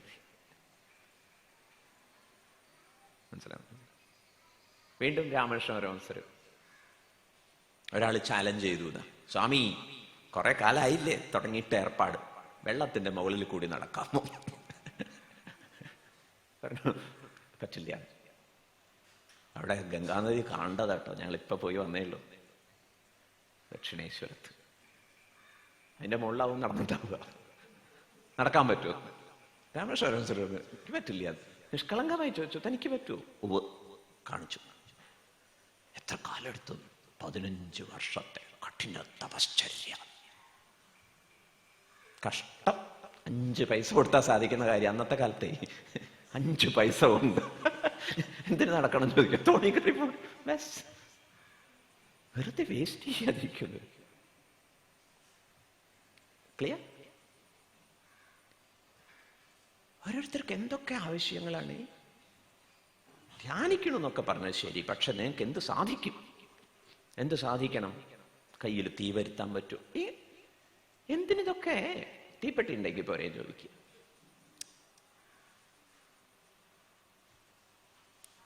ഓക്കെ. അതുകൊണ്ട് യോഗി ഈ ഒരു ലയത്തിന് വേണ്ടി ഉത്സാഹിക്കൂ. പിന്നെയോ മനസ്സിനെയും അതിജീവിച്ചു പോകാൻ ഗുരു അനുഗ്രഹത്തോടെ പരിശ്രമിക്കും. അതിനെന്താ വേണ്ടത്? ശുചിത്വം. അതാണ് പ്രധാനം. നമ്മൾ വലിയ വാചകമൊക്കെ അടിക്കും, cleanliness is next to godliness എന്നൊക്കെ. പക്ഷെ പൂജാമുറിയും ബാത്റൂമും ഒക്കെ പോയി നോക്കിയാൽ ദൈവമേ, ശുചിത്വമാണ് പ്രധാനം. ശുചൗ ദേശേ പ്രതിഷ്ഠാപ്യ. ശുചിത്വം എന്ന് പറയുന്നത് പൂജാമുറിയിൽ മാത്രമല്ല, വീട് മുഴുവൻ ശുചിയായിരിക്കട്ടെ. ധ്യാന പരിസരമൊക്കെ. സ്ഥിരമാസനമാത്മനഃ നാത്യുച്ഛ്രിതം നാതിനീചം ചൈലാജന കുശോത്തരം തത്രൈകാഗ്രം മനഃകൃത്വ. ഇങ്ങനെയുള്ള ഇൻസ്ട്രക്ഷൻസ് 1, 2, 3 എന്ന് പറഞ്ഞിട്ട് ഭഗവാൻ തരുന്നു. എന്തൊക്കെ വേണം? ധ്യാന സാമഗ്രികൾ. ഹോമത്തിനൊക്കെ ലിസ്റ്റ് ഇട്ട് മേടിക്കുന്നത് പോലെ ധ്യാനത്തിനുള്ള ലിസ്റ്റ് എന്തൊക്കെയാണ്? ദർഭപ്പുല്ല്. ദർഭപ്പുല്ല് വേണമല്ലേ? മാന്തോല് അല്ലെങ്കിൽ പുലിത്തോലായാലും മതി. വലിയ ചെലവുള്ള ഏർപ്പാട് തന്നെ. മാത്രമല്ല എപ്പോഴാ പിടിക്കാന്ന് പറയാനും പറ്റില്ല. നടനാണെന്നും പറഞ്ഞിട്ട് കാര്യമില്ല. അതൊക്കെ പുലിത്തോലൊക്കെ പ്രശ്നം. പിന്നെ ഒരു തുണി, അത് കുഴപ്പമില്ല. ഞാൻ ധ്യാനിക്കാൻ ഗംഭീര ഏർപ്പാടൊക്കെ ചെയ്തിട്ടുണ്ട്. എന്താ ഏർപ്പാട്? ആരുടെയും ശല്യം ഉണ്ടാവാതിരിക്കാൻ വേണ്ടിയിട്ട് ഭൂമിയിൽ ഒരു ഗുഹ ഉണ്ടാക്കിയിട്ട് നാതിനീച്ചം. എന്നാ പിന്നെ വാട്ടർ ടാങ്കിന്റെ മുകളിൽ. ഇതൊന്നും സ്വാമി അതിശക്തി പറയല്ല കേട്ടോ, ഭഗവാൻ അന്നേ പറഞ്ഞു വെച്ചത്. പലരും ഇങ്ങനത്തെ കോമാളിത്തരങ്ങളൊക്കെ കാണിക്കും. വാട്ടർ ടാങ്കിന്റെ മുകളിൽ അവിടെ ശിവലിംഗം ഉണ്ടാക്കി വെച്ചിട്ട് അതിലാണ് അതി ഉച്ഛ്രിതം. അപ്പൊ അധികം ഉയരത്തിലിരിക്കരുത്, താഴെ ഇരിക്കരുത്, മര്യാദയ്ക്ക് ഇരിക്കൂ. ഇതൊന്നും ഒരു സ്പെഷ്യൽ ആക്കണ്ടെന്ന് പറയാ. എല്ലാറ്റിനും ഒരു എക്സ്ട്രാ വാഗൻസ്. ശരിയാ. ഓക്കെ. പിന്നെ പുലിത്തോലൊക്കെ വേണ്ടേ സ്വാമി? അതിപ്പോ ഇവിടെ പറഞ്ഞിട്ടുണ്ടല്ലോ, ഒന്നും വേണ്ടാന്ന്. പിന്നെ എന്തേ ഉദ്ദേശമുള്ളൂ? തണുപ്പടിക്കാതിരിക്കാനാണ് ദർഭ. ഒരു സോഫ്റ്റ്നെസ് കിട്ടാൻ വേണ്ടിയാണ് പുലിത്തോല്. അതിന്റെ രോമം ശല്യം ചെയ്യാതിരിക്കാൻ വേണ്ടിയാണ് ഒരു തുണി വിരിക്കണം എന്ന് പറഞ്ഞത്. വളരെ പ്രാക്ടിക്കലായിട്ട് പറഞ്ഞു എന്നേ ഉള്ളൂ. അന്നത്തെ കാലത്ത് ഇതൊക്കെ സുലഭമായിരുന്നു. ഇന്നത്തെ കാലത്ത് കടയിൽ വാങ്ങാൻ കിട്ടും ആസനം, അത് മതി. മനസ്സിലായില്ലേ?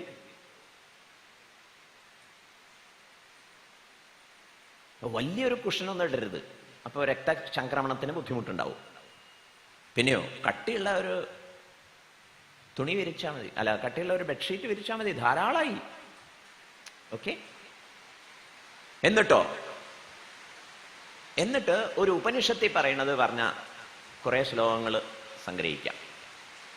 കൈവല്യ ഉപനിഷത്തിൽ ധ്യാനക്രമം പറഞ്ഞു തരുന്നുണ്ട്. എന്താ പറഞ്ഞു തരുന്നത്? നിവർന്നിരിക്കണം. സമം കായം ശിരോഗ്രീവം ധാരയന്ന ചലം സ്ഥിര. നിവർന്നിരിക്കണം എന്ന് പറഞ്ഞാൽ മസിൽ പിടിച്ചിരിക്കണം എന്നല്ല, ശരീരമൊക്കെ അയച്ചിടുകയാണ് വേണ്ടത്. കംപ്ലീറ്റ് റിലാക്സ്ഡ് ആയിരിക്കട്ടെ എന്ന് പറയും. വിവിക്തദേശേ, ആളൊഴിഞ്ഞ സ്ഥലത്ത്. സുഖാസനസ്ഥ.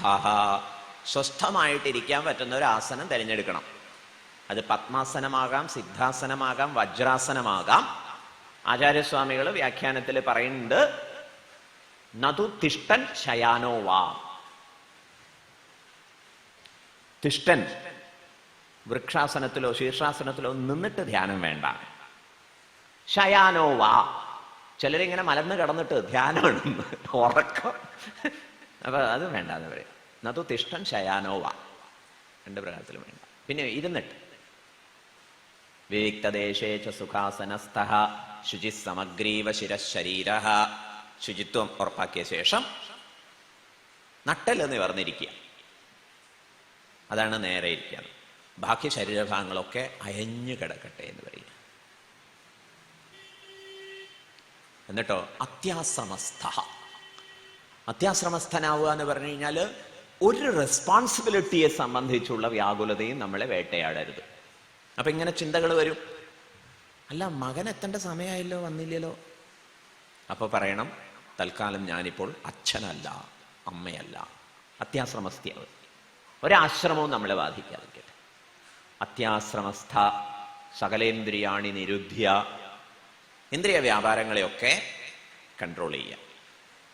അതെങ്ങനെയാ കൺട്രോൾ ചെയ്യുക? കണ്ണ് അടച്ചു വയ്ക്കാം. കണ്ണടയ്ക്കേണ്ടത് എങ്ങനെയാ? സംപ്രേക്ഷ്യ നാസികാഗ്രം സ്വം ദിശശ്ചാനവലോകയൻ എന്ന് ഭഗവാൻ നിർദ്ദേശം തരുന്നുണ്ട്. നാസികാഗ്രത്തെ നോക്കണം. ഓക്കെ, നാസികാഗ്രത്തെ നോക്കണം എന്ന് പറയുമ്പോൾ സംശയം. എന്താ സംശയം? ഇതാണോ ഇതാണോ? ചിലർ ഇങ്ങനെ നോക്കാനാണ് കഷ്ടം, ചിലരാണെങ്കിലോ രണ്ടും പ്രശ്നമാണ്. ശങ്കരാചാര്യർ ഇത് നോക്കിയിട്ട് കണ്ടെത്തിയ എന്താണെന്നറിയാമോ? ഇവ ലോപഹ ഇതി, ഇവ എന്നൊരു പ്രയോഗം ഇവിടെ ലോപിച്ചു പോയതായിട്ട് തോന്നുന്നുണ്ട് എന്ന് പറഞ്ഞാൽ എന്താ അർത്ഥം? നിങ്ങൾ കഷ്ടപ്പെട്ട് മൂക്കിന്റെ തുമ്പ് നോക്കണ്ട, പിന്നെയോ ദൃഷ്ടിപാദം പതിച്ചാ മതി എന്നാണ്. ദൃഷ്ടിയുടെ ശ്രദ്ധ ഇവിടെ ഇരുന്നാ മതി. കണ്ണ് പാതി അടഞ്ഞ നിലയിൽ. എന്തുകൊണ്ട് പാതി അടഞ്ഞ നിലയിൽ? ശങ്കരാചാര്യ പറഞ്ഞു, അമർത്തി അടച്ച ഉറങ്ങും, തുറന്നു വെച്ചാൽ അവിടെ ഇവിടെ നോക്കിയിരിക്കും. അപ്പൊ അത് പകുതി, ഹാഫ് ക്ലോസ്ഡ്. ഓക്കെ. എന്നിട്ടോ ദൃഷ്ടിപാദം, അതായത് ദൃഷ്ടിയുടെ ശ്രദ്ധ. കൃഷ്ണമഴിയൊന്നും ഇവിടെ കൊണ്ടുവരേണ്ട കാര്യമില്ല. നിങ്ങൾക്ക് ശ്രദ്ധിക്കാൻ പറ്റില്ല ഓരോ സ്ഥലത്ത്, വിരലിന്റെ തുമ്പ്, അങ്ങനെ ശ്രദ്ധ ബസ്.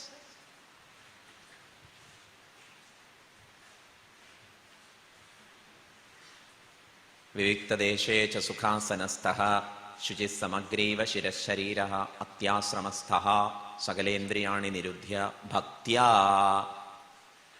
അപ്പൊ ഒരുപാട് ഊർജം ഉണ്ടാവും എന്നാണ്. ഈ ഊർജത്തെ മുഴുവൻ ഗുരുപാദങ്ങളിൽ സമർപ്പിക്കണം. സ്വഗുരും പ്രണമ്യ, സ്വഗുരുവിനെ പ്രണമിക്കുക. ഗുരുക്കന്മാര് പറഞ്ഞു തരുന്നു, ഇഷ്ടദേവതയെയോ. അങ്ങനെ എനിക്ക് ആശ്രയിക്കാൻ ഒരു ഗുരുവൊന്നും ആയിട്ടില്ല വെച്ചാലോ ഇഷ്ടദേവത മതി. സ്വഗുരും പ്രണമ്യ. വിവിക്തദേശേ ച സുഖാസനസ്ഥഃ ശുചി സമഗ്രീവ ശിരശരീരഃ അത്യാശ്രമസ്ഥഃ സകലേന്ദ്രിയാണി നിരുദ്ധ്യ ഭക്ത്യാ സ്വഗുരും പ്രണമ്യ. എന്നിട്ടോ ഹൃത്പുണ്ടരീകം വിരജം വിശുദ്ധം വിചിന്ത്യ മധ്യേ വിശദം വിശോകം.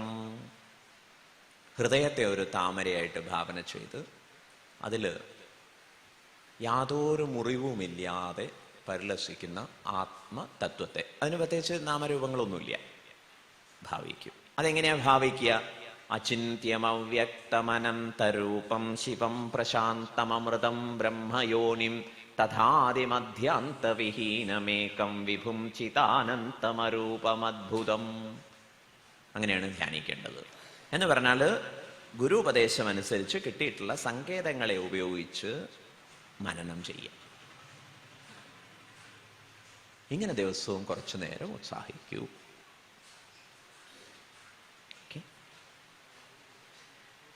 പിന്നെ 6-ാം അധ്യായം പറയുന്ന ഒരു കാര്യം എന്താണ്? നാത്യസ്നതസ്തു യോഗോസ്തി നചൈകാന്തമനസ്നതഃ നചാതി സ്വപ്നശീലസ്യ യോഗോ ഭവതി ദുഃഖഃ. ന അതി അശ്നതഃ. അധികം കഴിക്കുന്നവനും ഒന്നും കഴിക്കാത്തവനും. നമുക്ക് ഈ ആശാന്റെ നെഞ്ചത്തും കളരിക്ക് പുറത്തല്ലേ ആകെ പരിചയമുള്ളൂ. അത് പറ്റില്ല എന്ന് പറയാം. അധികം കഴിക്കാനും പാടില്ല, ഒന്നും കഴിക്കാതിരിക്കാനും പാടില്ല. നാത്യസ്നതസ്തു യോഗോസ്തി നചൈകാന്തമനശ്നതഃ നച അതിസ്വപ്നശീലസ്യ ജാഗ്രതോ നൈവചാർജുന. ഉറക്കമൊഴിയുന്നവനും യോഗമില്ല, എപ്പോഴും ഉറങ്ങുന്നവനും യോഗമില്ല, അധികം ഭക്ഷിക്കുന്നവനും യോഗമില്ല, ഒട്ടും ഭക്ഷിക്കാത്തവനും യോഗമില്ല. ആത്മസംയോഗ യോഗം, ആത്മധ്യാന പരത അത് ലഭിക്കണമെങ്കിൽ എന്തു വേണം? യുക്താഹാര വിഹാരസ്യ യുക്തചേഷ്ടസ്യ കർമ്മസു യുക്തസ്വപ്നാവബോധസ്യ യോഗോ ഭവതി ദുഃഖഃ. അവിടെയാണ് ദുഃഖഃ. ദുഃഖത്തെ ഹനിക്കുന്നതായിട്ട് യോഗം നമ്മളെ അനുഗ്രഹിക്കും. എപ്പോൾ? എല്ലാറ്റിലും ഒരു മധ്യമ മാർഗം. ആവശ്യത്തിന് ഭക്ഷണം കഴിക്കുന്നു, രാത്രി വൃത്തിയായിട്ട് ഉറങ്ങുന്നു, പകൽ ഉണർന്നിരിക്കുന്നു. അപ്പം മിതത്വം, ഇതാണ് വേറൊരു ഇൻസ്ട്രക്ഷൻ. ഇപ്പൊ കർമ്മയോഗം കൊണ്ട് ശുദ്ധി, ബാഹ്യ ആഭ്യന്തര ശൗചം, സ്വസ്ഥമായി ഇരിക്കൽ, അത്യാശ്രമസ്ഥ്യാവൽ, ഈശ്വര ഗുരു ഭക്തി പുലർത്തൽ, പിന്നെയോ മിതത്വം. മറ്റൊരു പാഠമുള്ളത് മംഗളമായ ദൃഷ്ടി. മംഗളമായ ദൃഷ്ടി എന്ന് പറഞ്ഞാൽ എല്ലാറ്റിലും സമം കാണുക, ഭയന്നൊഴിയാതിരിക്കുക, ഏവരിലും പല്ലസിക്കുന്ന ആത്മവത്തയെ ആദരപൂർവം പരിഗണിക്കുക. ഈ മംഗളമായ ദൃഷ്ടിയെക്കുറിച്ച് ഭഗവാൻ പിന്നീട് സർവഭൂതേ സ്ഥിതം യോ മാം പശ്യന്തി ഭജതി ഏകത്വമാസ്ഥിതഃ സർവഥാ വർത്തമാനോപി സയോഗീമയി വർത്തതേ എന്ന് മംഗളമായ ദൃഷ്ടിയെക്കുറിച്ച് പറയുന്നുണ്ട്.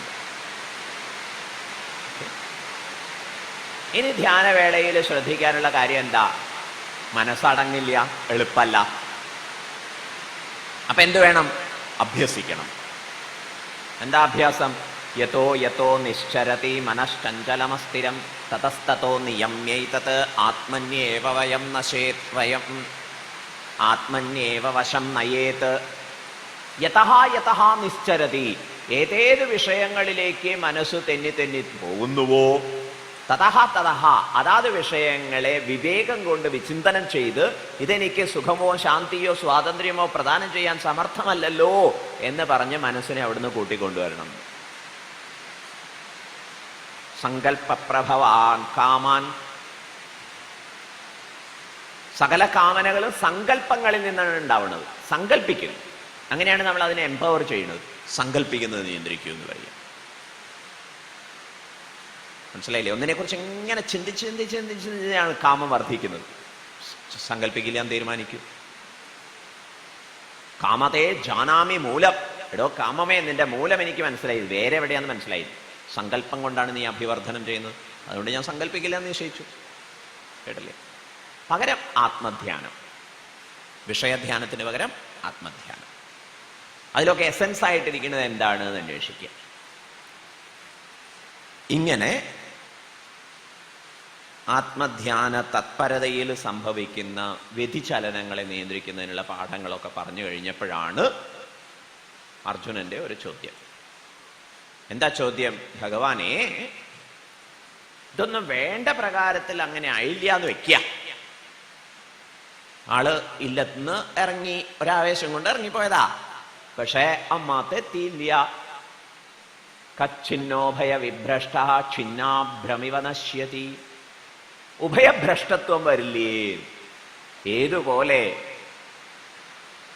സൂര്യന്റെ ആഹ്വാനത്തിൽ ആവേശഭരിതമായ സമുദ്രം നീരാവിയായി ഉയർന്നു മേഘമായി പരിണമിച്ചു. ഊഷരഭൂമികളിൽ പെയ്യാൻ ക്ഷണിച്ചതാണ് സൂര്യൻ. പക്ഷെ യാത്രക്കിടയിൽ കാറ്റിന്റെ കരവലയത്തിൽപ്പെട്ട് ഒറ്റപ്പെട്ടുപോയി എന്ന് വിചാരിക്കുക. ഒരു കഷ്ണം മേഘം, അതിൻ്റെ ഒരു ഗതികേട് ആലോചിച്ച് നോക്കൂ.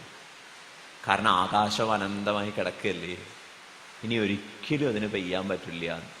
കച്ചിന്നോഭയ വിഭ്രഷ്ട, ഉഭയവിഭ്രഷ്ട കച്ചിത് ഛിന്നാഭ്രം, മേഘശകലം പോലെ നശ്യതി, നശിച്ചു പോവില്ലേന്ന് ചോദിക്കുക. ഭഗവാൻ പറയണു, no no no no no no, ഒരു നിരാശയും നമുക്ക് ധ്യാനപാതയിൽ ഉണ്ടാവേണ്ട കാര്യമില്ല.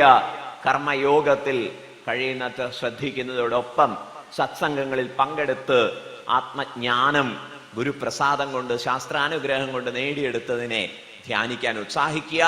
ഈ വിഷയത്തിൽ ഏർപ്പെടുന്ന പരാജയം പോലും വിജയമായി എണ്ണിക്കൊള്ളണം.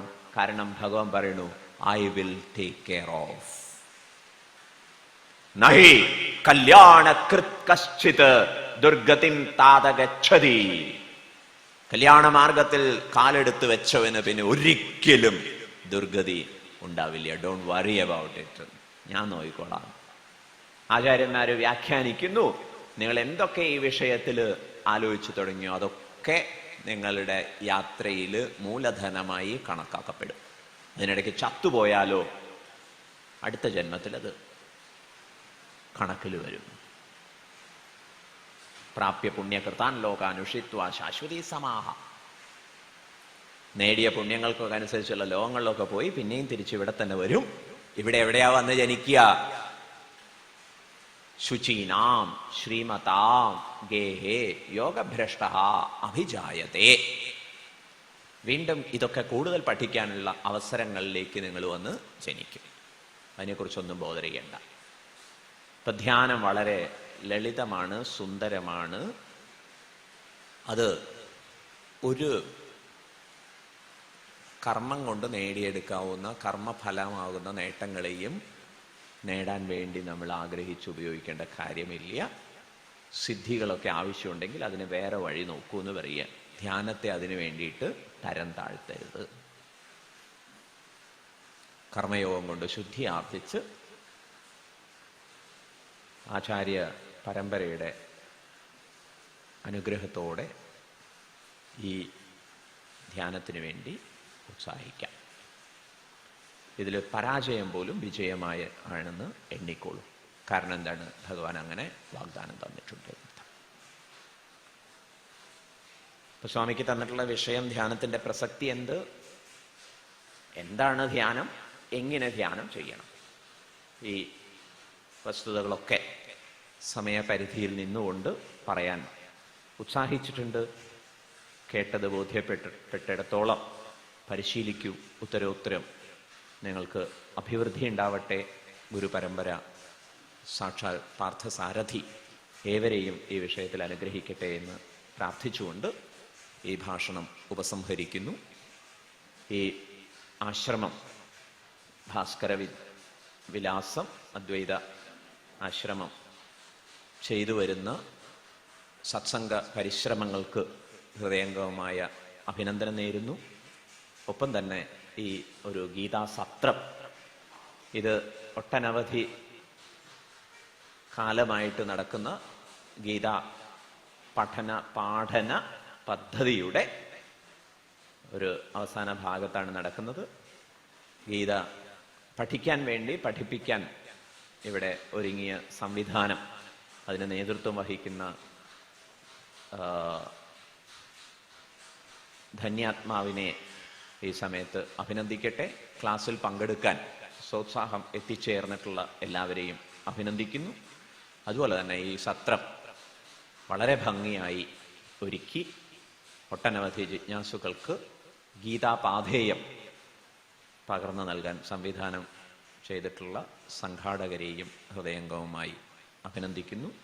ഇതുപോലുള്ള ശ്രമങ്ങളാണ് വരും കാലത്തിൽ ഇത്തിരിയെങ്കിലും ആശ്വാസമാവുക. ഊഷരഭൂമിയിൽ മഴ പെയ്യുന്നത് പോലെ ഇത്തരം സത്സംഗ വർഷങ്ങളാണ് വലിയ ആശ്വാസമാവുക. ഇതിന് നേതൃത്വം വഹിക്കുന്ന എല്ലാവരെയും അഭിനന്ദിച്ചുകൊണ്ടും അവരിലെ ശ്രദ്ധയ്ക്ക് മുമ്പിൽ സാദരം പ്രണാമങ്ങൾ അർപ്പിച്ചുകൊണ്ടും ഉപസംഹരിക്കുന്നു. ഹരി. ശ്രീ ഗുരുഭ്യോ നമഃ. സംപൂജ്യ സ്വാമികളുടെ പാദങ്ങളിൽ നമിച്ചുകൊണ്ട് അമൃതസ്വരൂപികളായ ഈ സദസ്സിനെ ധന്യമാക്കിയ എല്ലാ കുടുംബ ബന്ധുക്കളോടും ഇങ്ങനെയൊരു സത്സംഗത്തിന് സർവേശ്വരൻ നമ്മളെ അനുഗ്രഹിച്ചത് നമ്മളുടെയും ഈ നാട്ടിൻ്റെയൊക്കെ ഭാഗ്യമായി കരുതിക്കൊണ്ട് നമ്മളുടെ ഈ ഉദ്യമത്തിൽ നമ്മളുടെ സ്വാമിജിയുടെ വിലപ്പെട്ട ഉപദേശങ്ങൾ നമുക്ക് തന്ന് അനുഗ്രഹിക്കുവാൻ ജഗദീശ്വരൻ അദ്ദേഹത്തെ ഇവിടെ നിയോഗിച്ച ആ സർവ സാക്ഷിയുടെ മുമ്പിൽ എല്ലാ തരത്തിലും നമിച്ചുകൊണ്ട് നിങ്ങളുടെ എല്ലാവരുടെയും പേരിലുള്ള അകൈതവുമായ നന്ദിയും കൃതാർത്ഥതയും ഏർപ്പെടുത്തുന്നതോടൊപ്പം ഈ തരത്തിലുള്ള ഉദ്യമങ്ങൾക്ക് ആഹ്വാനം നൽകാൻ അദ്ദേഹത്തിന് സാധിച്ചു എന്നുള്ളത് നമുക്ക് ശ്ലാഘനീയമാണ്. എല്ലായിടത്തും അദ്ദേഹത്തിന് അങ്ങനെ തന്നെയാണ് പറയാനുള്ളത്. കാരണം ഈ നഷ്ടമായിക്കൊണ്ടിരിക്കുന്ന അവസ്ഥ പുനരുജ്ജീവിപ്പിക്കേണ്ടുന്നത് ഇതുപോലുള്ള ആചാര്യന്മാരുടേതായിട്ടുള്ള സമയാസമയങ്ങളുടെ ഇടപെടലുകളാണ്. അവിടെയാണ് ഈശ്വരൻ സംഭവാമി യുഗേ യുഗേ എന്ന് അവതരിക്കുന്നത്. ഇങ്ങനെയുള്ള ആചാര്യന്മാരിലൂടെ അവതരിക്കുമ്പോഴാണ് നമ്മളൊക്കെ അതിന് പ്രാപ്തരായി തീരുവാൻ ഇടയാകുന്നെന്നുള്ള ആ ഒരു മഹൽ സന്ദേശം എൻ്റെ കുടുംബാംഗങ്ങളെല്ലാം നല്ലതുപോലെ സ്വീകരിച്ചുകൊണ്ട് അദ്ദേഹം നൽകിയ ഉപദേശം അവരുടെ ജീവിതത്തിൽ പ്രാവർത്തികമാക്കി, കുടുംബത്തിൽ പ്രാവർത്തികമാക്കി, ദേശത്തിൽ പ്രാവർത്തികമാക്കി, എല്ലാ തലങ്ങളിലും എത്തിപ്പിച്ച് ഈ രാജ്യം ലോകത്തിന് സമസ്തമായ സുഖങ്ങളെയും സംജാതമാക്കട്ടെ എന്ന് ജഗദീശ്വരനോട് പ്രാർത്ഥിച്ചുകൊണ്ട് അദ്ദേഹത്തിൻ്റെ പാദങ്ങളിൽ എൻ്റെ വാക്കുകൾ അർപ്പിച്ചുകൊണ്ട് എൻ്റെ നന്ദി ഇവിടെ ആദരപൂർവ്വം സമർപ്പിക്കുന്നു. നന്ദി, നമസ്കാരം. സ്വാമിജിക്ക് ഈ സത്രത്തിൻ്റെ ഉപഹാരം സമർപ്പിക്കുന്ന ഡോക്ടർ രഘുകുമാർ സാർ അവർകളാണ്. അദ്ദേഹം കരുനാഗപ്പള്ളിയിൽ നിന്നും വന്നതാണ്. നമ്മുടെ സത്രസമിതിയുടെ വൈസ് ചെയർമാനും കൂടിയാണ്. അദ്ദേഹത്തിനെ സ്വാമിജിക്ക് ഉപഹാരം സമർപ്പിക്കുന്നതിന് ആദരപൂർവ്വം ക്ഷണിക്കുന്നു.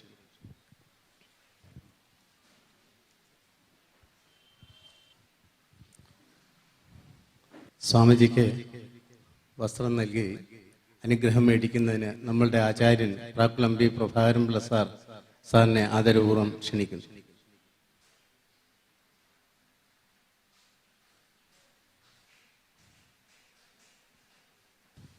അടുത്ത ഒരു ഉപഹാരം ഈ സത്രസമിതിയുടെ ചെയർമാൻ ഡോക്ടർ ഇ ചന്ദ്രശേഖരക്കുറുപ്പ് സ്വാമിജിക്ക് സമർപ്പിക്കുന്നതാണ്.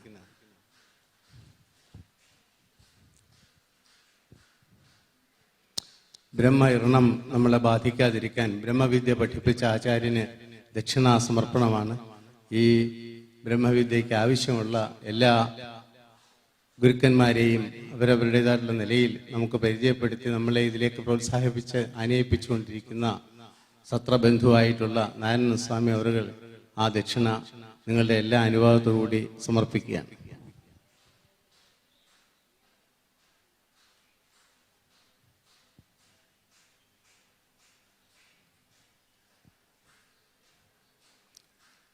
എല്ലാവരും സ്വാമിജിയെ നമസ്കരിക്കുന്നതായിട്ട് പ്രാർത്ഥിച്ചുകൊണ്ട് നിങ്ങൾക്ക് എല്ലാവർക്കും വേണ്ടി ഞാൻ എൻ്റെ പാദനമസ്കാരം നടത്തുകയാണ്.